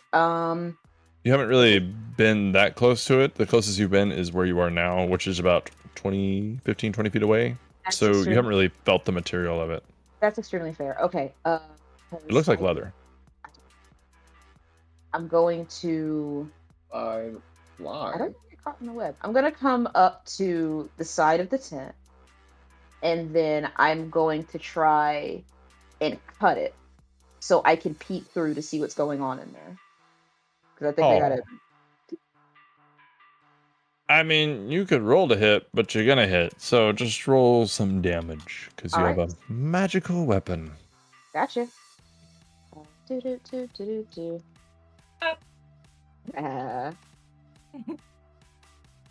That's it. Well, that's 10. I mean, I'm sure the radiant damage Right. doesn't count for a tent, so I didn't. Nah, not really. So most of the sword is doing the work here, and you can feel as you hit it. This tent seems made with a very thick leather to keep probably the cold out, so it seems resistant to the slashings of your sword. So you haven't quite cut through it yet, but you can definitely see where you're cutting into it. Okay. All right. Good. Then do I have like a bonus action spell that I can just kind of. No, because I think Edmund is being taken care of, and everybody's kind of calmed down. Now I don't want to get caught in the web. That's sincerely the whole reason why I'm doing this, because You'll I get don't trust my caught up rolls in right now. it. I don't trust my rolls right now. I'm gonna sit here and look like a fool. I think that'll be my turn for now. Yeah, that's it. Alrighty. They got Edmund. I'd be surprised if they didn't. And with that, Edmund reveals C4 on his chest, and Oh god! Oh, wait a minute. Oh look, that's neat, and then I blow up. Famous last words. Naskita, it is your turn. What would you like to do? My turn. I'm going to provide Lorel with some backup, and I'm going to move right behind her, but I'm going to shoot at Edmund. Because why not? Alright. Very golden eye of you. Oh god. It's with advantage, right? Yes, he is restrained. Okay, so 25 to hit. A 25 will hit. As I checked to make sure I was telling the truth. I'm pretty sure all attacks have advantage. So it's gonna be 11 piercing, and then sneak, 14 sneak. You said 14 sneak? 14. That's a lot. So It's sneaky. too bad it's halved. Otherwise, it'd be a lot more. That's okay. He appears quite bloodied. You can see he's bleeding from many holes and wounds and orifices. Yeah. You can see Yeah. black Oh. blood dripping down him and through his clothes as he is just determined and looking at Celtra, ready to die. After that, the citizens will super bravely keep a distance. Fair. They're just kind of gonna walk to the edge of this weird area. Mary's gonna fucking shoot at him again though, because why not? Ooh, yeah, that actually hit. Way to go, Mary. Mary's gonna hit him for. Oh, not bad. What is that? 5 points of piercing damage. 75 damage. Oh, you know, it's a DH roll, Nate. Not bad. And then Winifred is actually going to run out, and you can see she's hobbling as she's kind of running, and she's like, let's get these demon bitches. Oh, Winnie, don't do this. And that's as far as she gets. No! She's like, it's sticky. Oh, dear. This reminds me of the time I found a whale. And self-recovers his ears. Oh, God! I went to a Woodstock, and there was... Celtra, it is your turn. What would you like to do? Hold on, let me check and see if this is an action or just something I can do. I'm gonna drop the web. I'm gonna drop concentration on it so it goes away. And then I'm going to make hit science against Science. old boy whose name Edmund. Edmund, yeah. All right, this is 22. A 22 will hit. And then a 19. A 19 will hit. Hit him with the old 22 skidoo. Alright, so the first hit is 11 force damage and 3 radiant damage. The second hit is 9 force damage and 3 radiant damage. So 14 and 12. Oh dear. That is a good chunk of damage. Oh shit, I can attack 3 times. Uh-oh. Before you attack, I'm going to go ahead and tell you. He has 4 hit points left. 15. 15 damage. I rolled a 16 to hit. Does a 16 hit? Yeah. I Alright.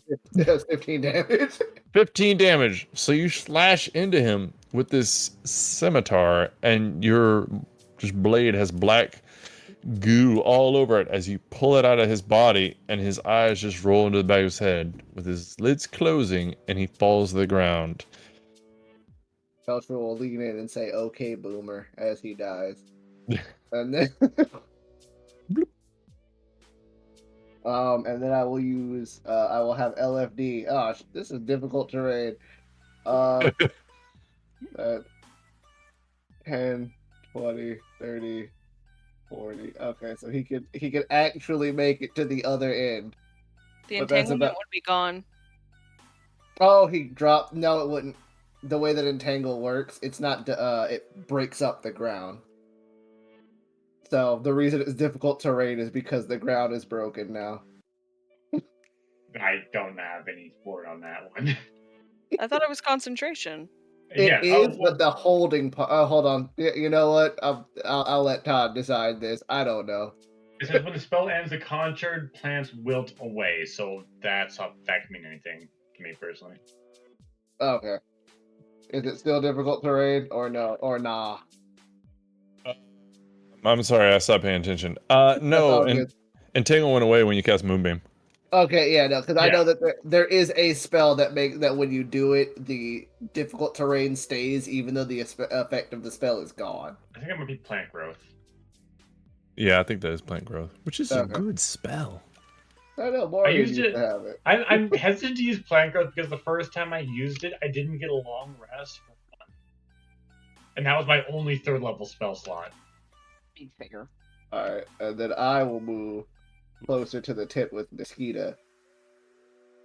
So I'm right next to Naskita. LFD is going to the front of the tent. I already used my extra action to hit him. Never mind. I was gonna say, oh yeah, I have haste, but oh wait, no, haste doubles my move, doesn't it? Yes, I believe. I believe it adds 30 feet. Okay. I will go foolishly into the tent because I want to see what's happening. All right. So you go into the tent. Do I see this happen? Sorry. Oh, let me chew my banana. Oh. Alright. Delicious. All right. So as you go in there, yeah, she's still there. You see Katrina at the end of the desk. You see claws out, muscles strained. It looks like her mouth is wide open as if she's kind of breathing heavy as she's pushing this desk, and she's trying to push it kind of to your right as you come in to the westerly position. She looks like she's just trying to push it, and she sees you and keeps going. Everything That's- okay? That's the end of my turn. After that is Razmi's turn. What does Razmi want to do? Razmi will also, she will move the hand of science with her. She can just walk the whole way. I don't want her to stand. I'll have her move to the side of the tent entrance. That'll be her whole action. Alrighty. That way she's not in the way of people going inside like Celtra is, because he's a doofus. Alright. That's the end of her turn. After that, we're gonna skip Edmund because he dead. Chorus, it is your turn. What would you like to do?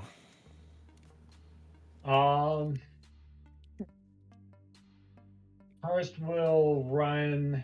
Okay, let's see. 5, 10, 15, 20, 25, 30.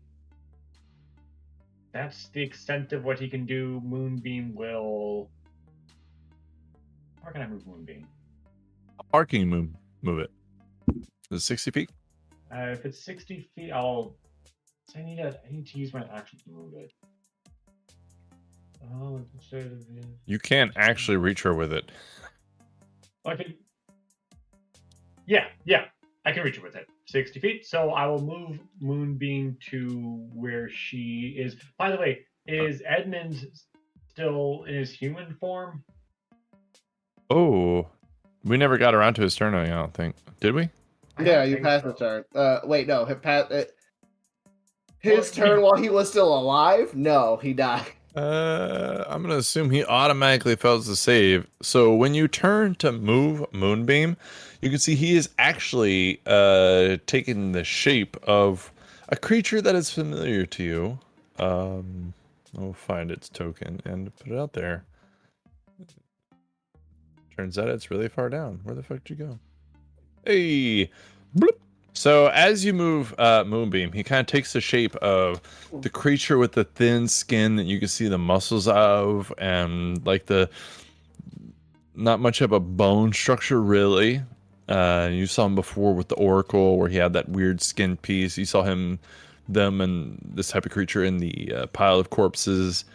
And you see this creature, and Mavari actually gets a really good look from her vantage point because she has a high passive perception. And then when you move Moonbeam, it takes the shape of Edmund once again.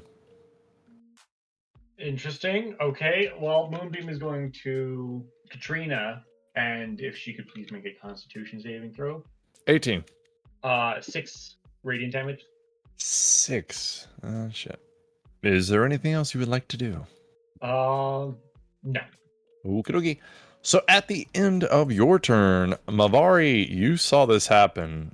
You saw that creature fall to the ground. Celtra ran away from it to go to the tent. And when the moonbeam was over it, you saw it take the shape of this demon creature that you've seen before and that you actually studied and dug into. And now you see what it can do. And then the moonbeam moves off of it, and you see Edmund once again. So he went back to being Edmund? Yes, after the moonbeam left him, he went back to being Edmund.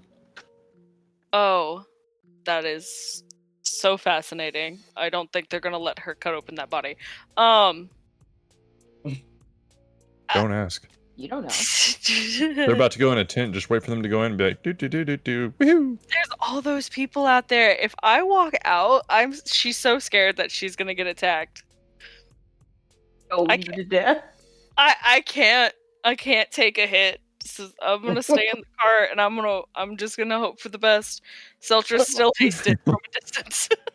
There's another demon, they say, just beating Bro, the shit out of Mavari. I left the cart last time and I got my my shit kicked in. So I'm staying in the cart. They had the protective bubble that Celtra has made for us. Yep, true. Oh, I could use the rod and just peace out. But we're just gonna Wait, what?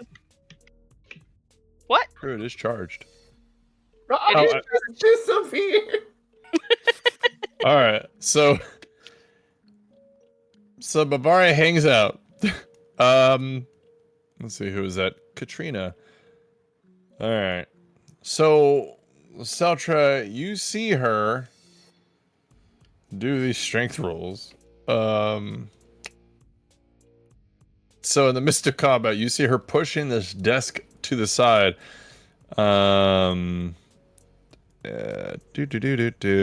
you see she pushes it basically to be next to the shelf, and then in front of her, beneath where the desk was, you can see a hatch in the ground that looks like a doorway of some kind to go underground. You see a little entrance to under the ground, but she has exhausted her turn, but she looks like she is about to peace out. And if she could also make a Constitution saving throw, please. God damn it, Karis. All right.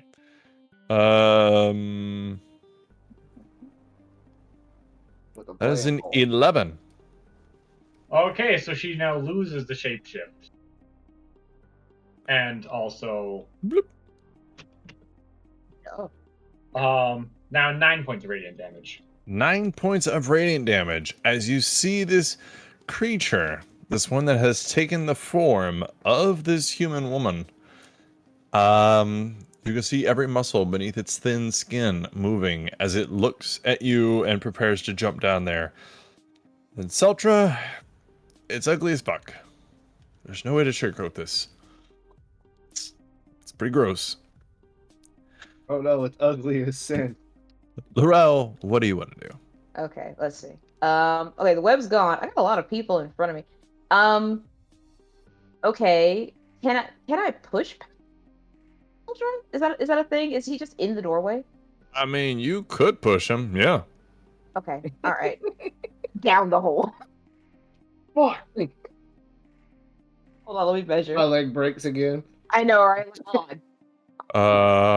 Let me see here. You can go 5, 10, 15, 20, 25, 30 feet of movement. So actually, even if you push Celtra, you'd end up exactly where he is. Really? Like 5, 10, on his spot. 15, 20, 25, 30. Yeah, because if you go through LFD and Winifred, that's difficult terrain. If you go around them, that's a total of 30. Yeah, that's what I was like. Everybody's just there. Okay, all right, no big deal. That's fine. This I tent will- is- Yeah. So either way, I'm gonna end up on top of Celtra, and I don't want to push him. So I guess I have no choice. I'll come directly behind Celtra. Mhm. As I try to. Well, he's not. Well, I don't know how tall Celtra is. Is Celtra shorty? Yeah, he's pretty short. Okay, so I'm a little bit taller than you. Lorel isn't like super tall. Yeah, no, I could see it, but obviously I can't do anything about it. Celtra, Yes. boom. Lorel gets excited at the sight of a demon, like, oh, I killed those. Celtra, boom, get out of the way. Yeah, I say as I try to get around, but I can't. So that's the end of my turn, I guess. Alrighty. So we are done with that round of combat. Naskita, you're at the top of the next round. Show us what you're working with. Not a whole lot right now, not gonna lie. So I'm gonna once again move up behind Lorel, but I'm gonna do it in a way where I'm gonna stand just a little bit back so I can keep an eye on the cart where Mavari is, but also still have eyes within the tent. And I just have weapon at the ready. Celtra, you're so in the way. Yeah, Celtra's in the way, so I mean, to be Very fair, I didn't want to go in there and get my ass rocked. So I mean that's totally fair, but we're all just kind of chilling on standby until I further was gonna notice. try to Kool-Aid man way through through the tent wall, but I was like, I don't think that's gonna be that's just a stupid action. Okay, whatever. So, okay, continue. So yeah, I'm just gonna hold an attack action. Alrighty. So after that, it's the citizens. Muriel and Cassie's kind of like at a safe distance look, and they're trying to look through everybody to be like, what's going on in there? And they're just like, go get him. The other people are going to surround Edmund. This is mostly just Mavari who's watching this bit, but they're going to surround Edmund and kind of looking at him because they saw that.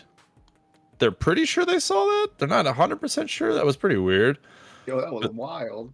They're like poking at him like with their foot, and she's got her bow and she's like poking him with an arrow, and they're trying to figure out what's going on there.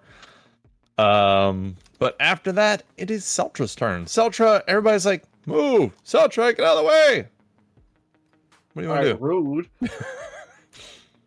Oh, that's right. Winifred. She's gonna move through your space. She has the this old lady don't give a fuck. 5'10". Yeah, she is gonna do that. You She's know how gonna many go. wars I've seen? She's like, oh, move, boy. Back in my day, we didn't wait to fight. We ran to the fight. And she like hobbles in and launches herself at this creature, trying to tackle it. God. I love her so much. So, we need to recruit her. let's see. Who do I want to do this? You know what? I walked across no man's land. She screams, running at the demon. Well, no, you're doing an NPC. Let's go with your other half.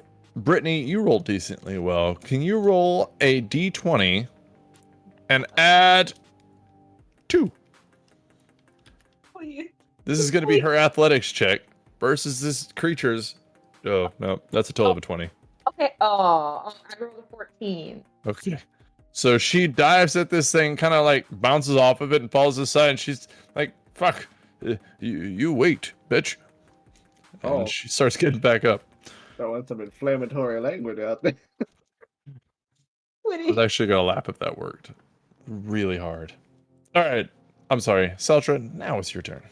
Celtra will use his bonus action to first of all, he'll move here. He'll move inside the tent, but he'll move off to the left, and he'll use his bonus action to use telekinetic shove to try and pull the demon back towards the entrance, closer to where he was standing. So Already? Strength this saving throw? Word. That's a total of an 18. Well, that saves. So then for his action, he's going to point the hand at it, and a little hatch is going to open up, letting the little gem thingy pop out. And I need to make me a Constitution saving throw as he shoots the laser pointer directly into its eye. What the fuck? All right. I will say you sounded a little muffled there. I don't know what that was. Oh, because I put my head down. Oh. Yeah. Oh no. Oh no. So I want you to know that this creature has advantage against all magical effects and spells. I got a 5. Nice. I rolled a 3 and a 4, and it only gets a +1. Alrighty. So it is blinded for 1 minute. Oh no. And he's gonna, and then Celtra is the hatch is closed, right? I'm not gonna stand over like an open manhole and just fall. It is currently closed. Celtra's gonna stand over It just walks over an open manhole cover and falls. Alrighty. And that is I guess I can make two swangs. Or yeah, one swing and then my hasted swing. Both of those miss. That's a 12 and a 10. Alrighty. Unfortunately, those are misses. However, I don't want to end it just yet. Hang on one second. Because we haven't actually had anybody be blinded yet. So, let's read blind. You can't see. That's the first thing it says. That checks. You automatically fail any ability check that requires sight. You have disadvantage on attack rolls. And attack rolls against you have advantage. So, Darren, that was your first attack. What's the second attack? A 19. And a 19 will hit, yes, sir. Alrighty, 6 plus 1d6 plus 5. That's 7 force damage and 4 radiant damage. I was gonna say 9. I'm like, you don't get to add that twice.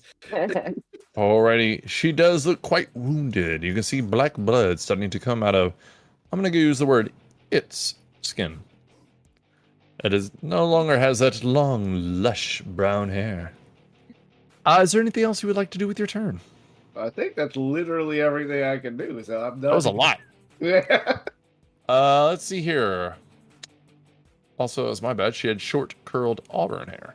Alright. Razmi. What you want to do?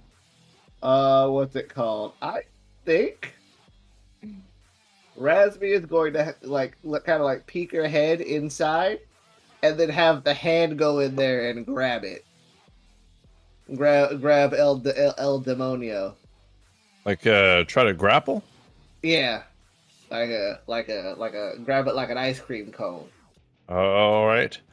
So, all right. I'm not gonna give her disadvantage on this because I don't think you need sight to not be grabbed. You can slip out of shit without eyesight. That's a 22. If it's a medium creature, she has advantage. Oh my god. It is a medium and she is not gonna win this. That is a 14. Oh yeah, now it is grappled. So she's grappled and blinded. Jesus. All right. Terrifying. That's a hard knock life.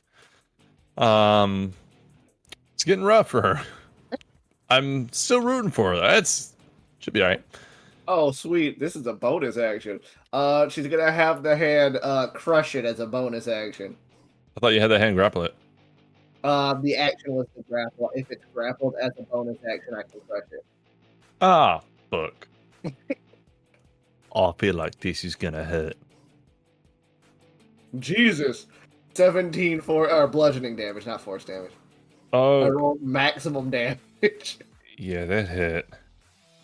You hear bones crack as this thing looks really hurt. It is not long for this world. Ouch. Karis, it's your turn. What do you want to do?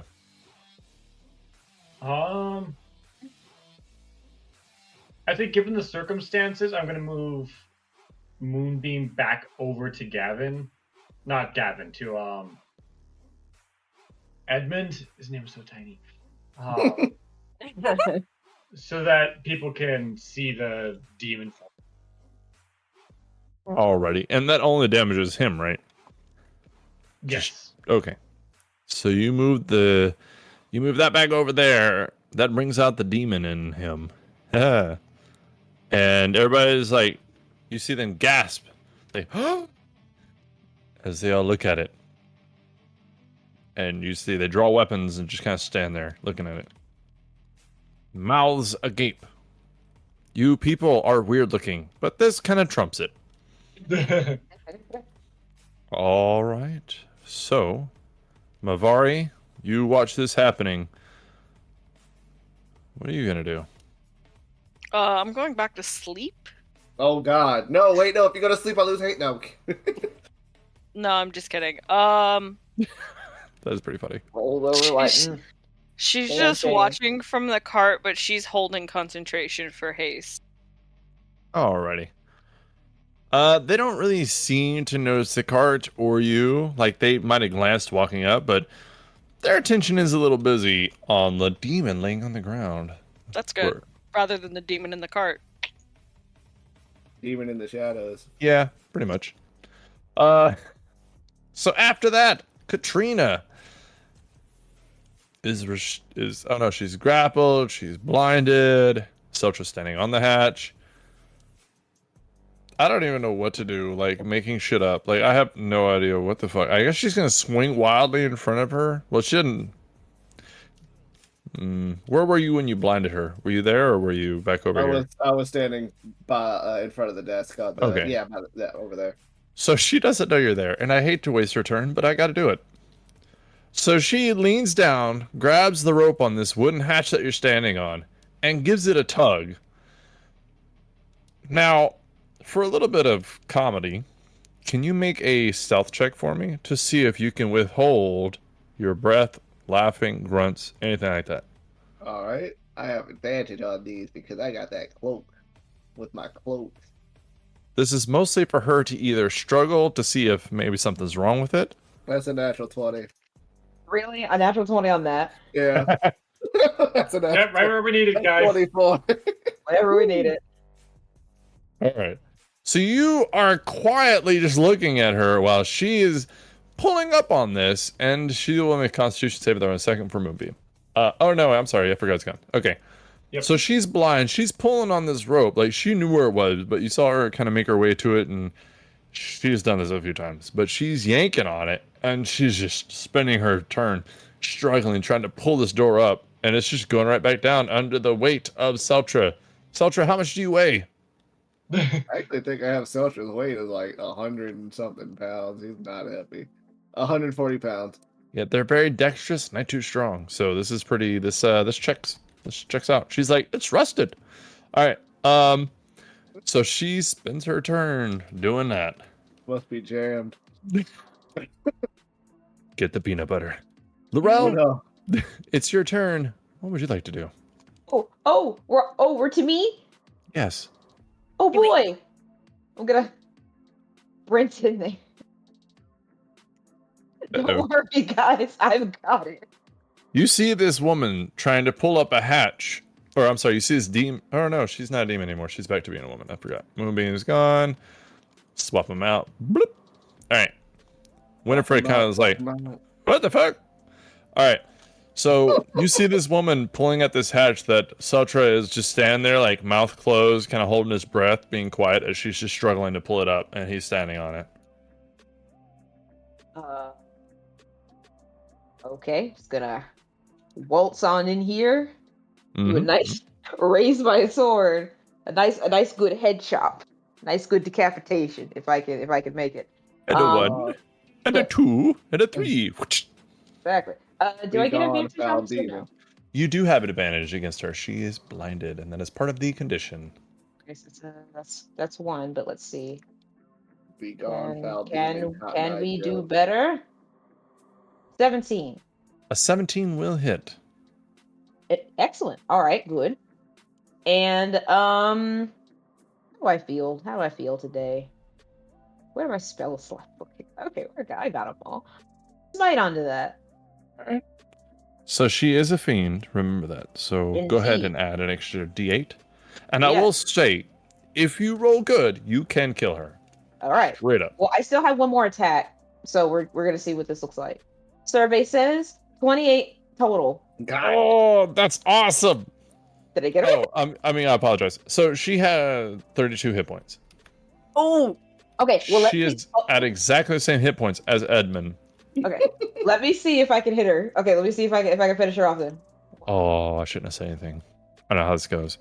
Too late. All right. Let's do this. But you do And have advantage, don't forget. all right. Oh, thank God, because that was a failure on my part. 1, 8, 7. Come on, baby. Come on. 21. 21 will hit, yes. Alrighty. So then 1d8 plus 6 plus. Don't want to add another smite on it. No, I want to save it. We're gonna be heading up in the mountains maybe soon. So, all right, that's really 10. And she had 4 hit points, so you definitely kill her. Yeah, So but you said you- you had 4 left. I said, The first hit, you lob her in the back of the neck, and you see it cuts almost all the way through, but the bones and tendons are still there, and you're like, you kind of hold out your tongue and kind of focus. You swing one more time, and that head goes off and rolling and onto the door that Celtra stands on. And you see Winifred behind her with the butcher's knife. She's like, I call the legs. what? Mountain folk, man. I don't know. You're out of combat. Winner! Winner. Chicken What's in his dinner. hat? He says, opening it with reckless abandon. I'm kidding. I don't do We're that. about to go Celtra. Boom.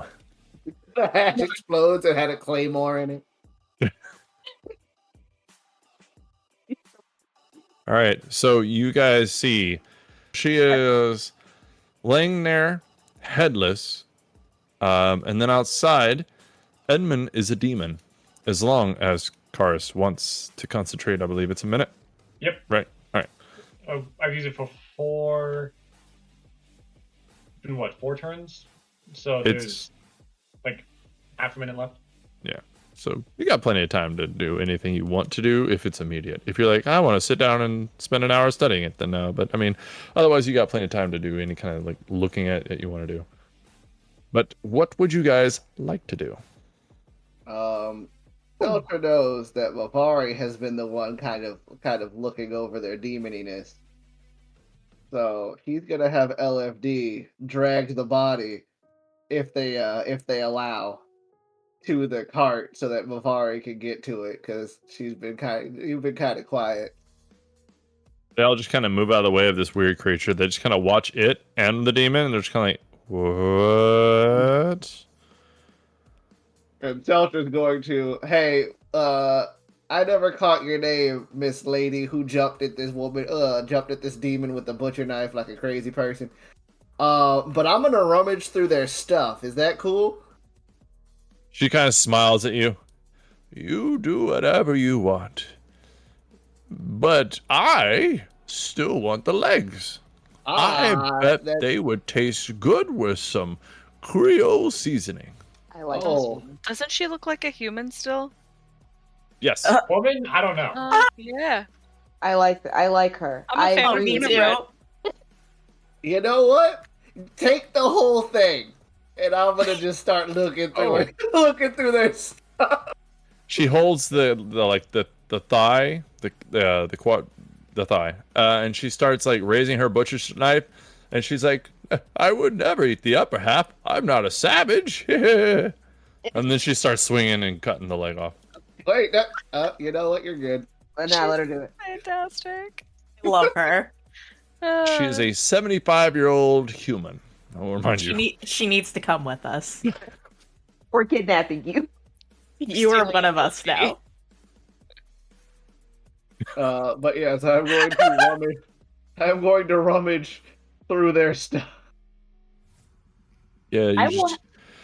I will help. So you guys make a perception investigation. Make a library check if you would like. Investigation. Yeah. Do an investigation. Wait, if you are helping, do I get to roll with advantage? Or do we Depend- just roll independently? Whatever you want to do. If you Lorel, if you want to help him, he gets advantage. If they don't want to help him, Then you roll separately. then Take yeah. advantage. Take advantage. All right. 18. 18. So, you find some interesting stuff. You find a book that has recipes in it. Now, at first you're like, oh, this is trash. Until you see what the recipe is for. Like you see gelatinous cube cocktail. Oh. Now, it's going to turn out to be Full Metal Alchemist, where it's a recipe for human bodies in it. But you don't know a lot about this world, but you don't think that they really have to do with those creatures. That's a little strange. So the next book you find is information about biology, which is interesting to you, except for it has names, diagrams, and details of a beholder, small dragon kind, and a unicorn. Ultra is very confused about all of these things because he's never seen any of them. I've seen all of But them. he is keeping that. He is keeping this. You see another one that's called Tales of the Great Adventurer, and it looks like a diary. It looks like a diary that talks about the traveling and talks about coming to the mountains.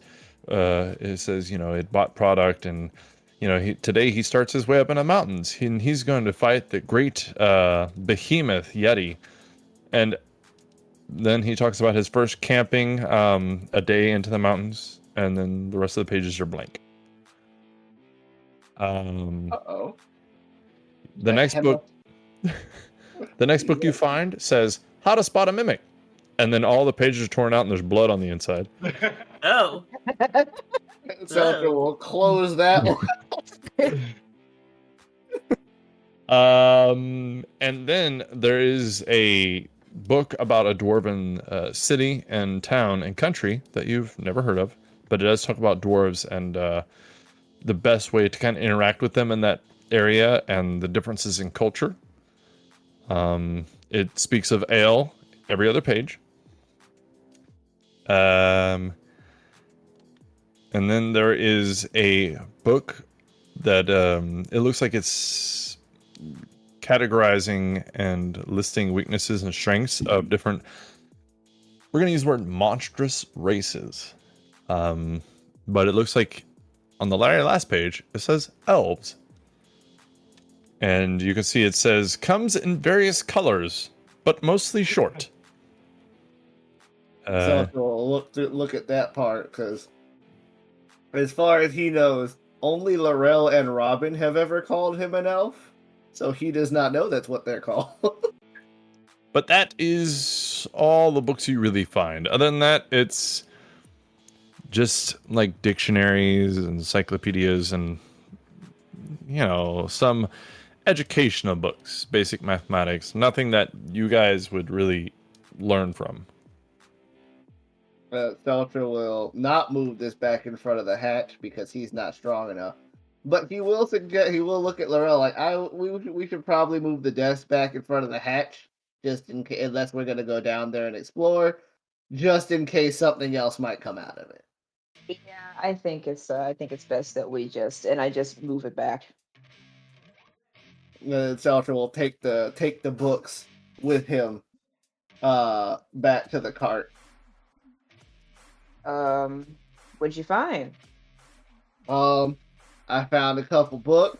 One about hold on. I opened the wrong tab. One with a bunch of recipes for some crap I ain't never heard of.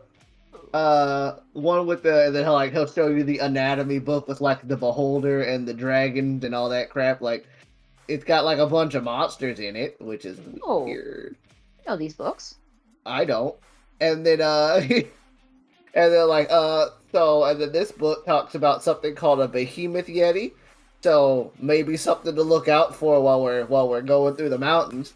I would like to remind you, and side note, the people talked about people would go into the mountains to hunt or try to find something and then disappear. And then she had one of their books talking about going in the mountains to hunt and disappeared. So that is probably correlated, but maybe not. I don't know. It might be related. But yeah, no, Celtra will point that out. Like this might be something in the mountains we should look out for. And then this last one, it says how to spot a mimic. Not sure what that is, but there's a lot of torn pages and blood on it. Ooh.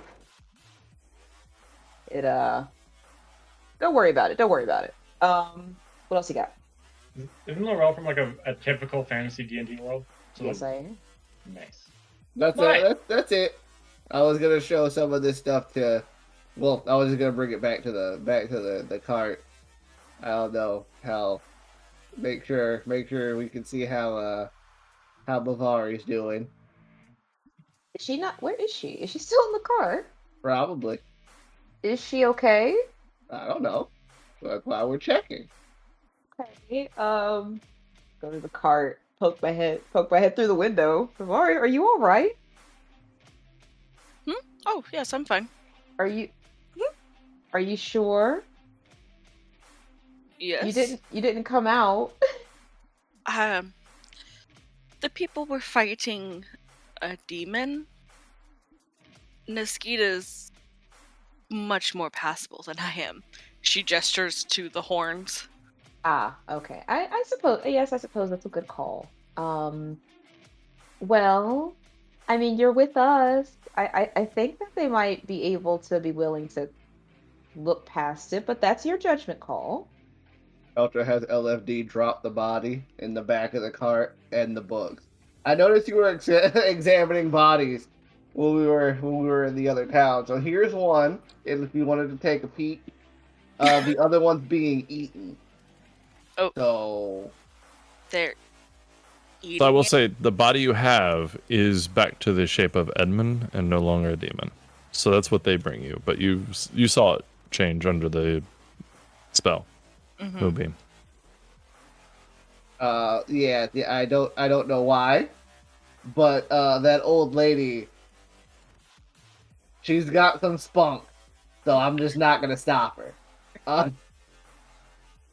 From my studies of the other creature, would Mavari know if these things are safe to eat? You have no context to know whether they would be or not, True. but you will. I will now. You want to take a bite? No. Mm-mm. All Do right. it. You do it. They're lost. I will. Mavari will actually get out the cart, and she can't drag the body out, but she hopes LFD will drag it out off to the side there. Yeah, LFD will assist. Yeah, and because she doesn't want to leave the cart a bloody mess on the inside, so she'll get out the cart and start dissecting this human corpse. Yeah, these people are kind of following y'all around and looking, and they will see Mavari, but they're not really going to say anything because they're surrounded by a dragon, a demon-looking, like, influenced lady with a tail, a small little woman that cut somebody's head off, a little gray man, a machine, and now a purple lady with horns in a dress, might I add. Oh, I'm sorry, it was black tattered robes. And they're just kind of like, well, this is different. This might as well happen. So they're just quietly watching, Been a weird fearful. day. Weird day. All right. So for the corpse that she is dissecting, is he human all the way down, or is he human like skin, like just on the surface? It looks like organs. Like it has a kidney, it has a stomach, it has a large intestine, it has a small intestine. Even kind of look down a little bit. Yeah, he's rocking one. I wouldn't go that far. I think you would. Mavari's pretty weird. I don't know. You need to calm down, lady. I'm kidding. I'm red flagging you. Accepted. But yes, it seems to be a through and through transformation, not just surface level. Is Moonbeam still up, or did Karis? I think It's it been would more have than a minute. time. Yeah, I was Yeah, gonna say I it's think it would have been If you time. want, I can recast it. Mm, Your hands will get radiation damage, though. nah, she'll take it. Sure. I want to see if like the whole body changes, like through the dissection and stuff. Alright, I'll cast Moonbeam once again. So it fails its saving throw and turns back into a demon. Wee. Wee.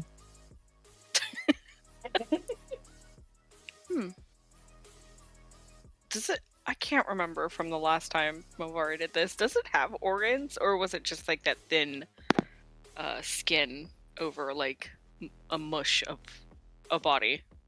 It was more like a mush of a body. It has separated muscles, but they do not seem to be in the same shape as a human body's muscles. It's almost like a hard ooze underneath the skin that all kind of comes together to be one muscle, and it seems to separate however they need it to, like whenever they're moving, running, swinging, biting, anything like that. Okay. So she's gonna ask for Moonbeam to go away, and I'm going to search for any way for us to tell if there's a difference between telling that if it's human or if it's a demon. So if the next time we face them, we can try to find a way to tell the difference. So I want you to roll whatever you would lean towards. Medicine, perception, investigation, nature, religion? Whatever you think Mavari would try to use in this situation to determine that, that's what I would like you to roll. I'm gonna do medicine because that's my best. Don't fail me. Don't Oh, fail me now. 15. A 15. So there's not its form seemed to be very impeccable. There seem to be no differences between this human and the humans you've dissected before. Everything seemed to be an exact match except for its mouth, where its teeth are. Like you can't make teeth go away and regrow them. He had the fangs pretty much the whole time. He would just keep his mouth shut. So when you're looking at his mouth now, you can't actually see, like, the root of his teeth have like that dirty, sharp edge to it, to where it looks like he could easily chew meat, even with a kind of human-looking mouth. Mm-hmm. But other than that, it seems impeccable. All right. Good enough for me. Thank you so much. He doesn't have a beak. Celtra, what?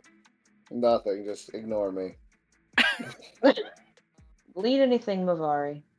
It doesn't seem their teeth will change in the transformation. And she'll, like, force his mouth open so that you can see him. Okay. Okay. That's the only difference? That's the only thing I could find. Okay. I can use my eyes to see.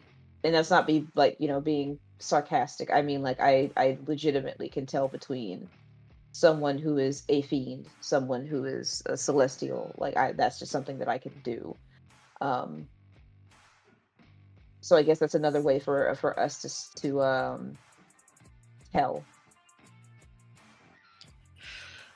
That's Exactly. true. Yeah. So now here's where my concerns lie. These good people aren't clearly these things. But the leaders were,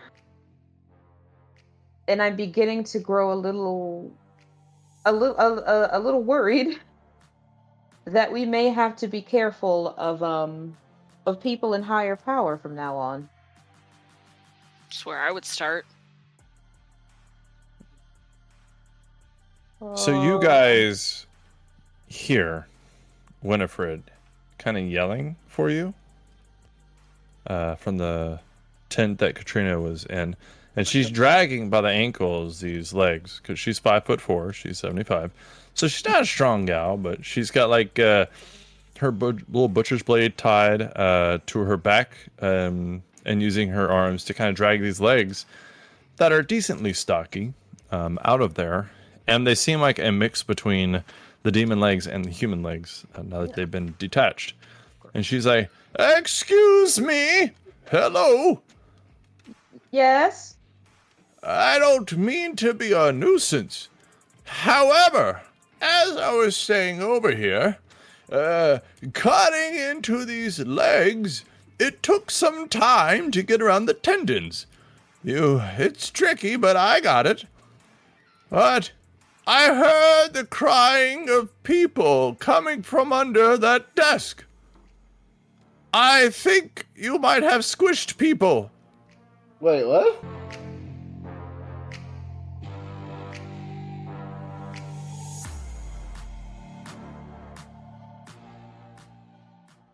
My name is George, and I'm ready to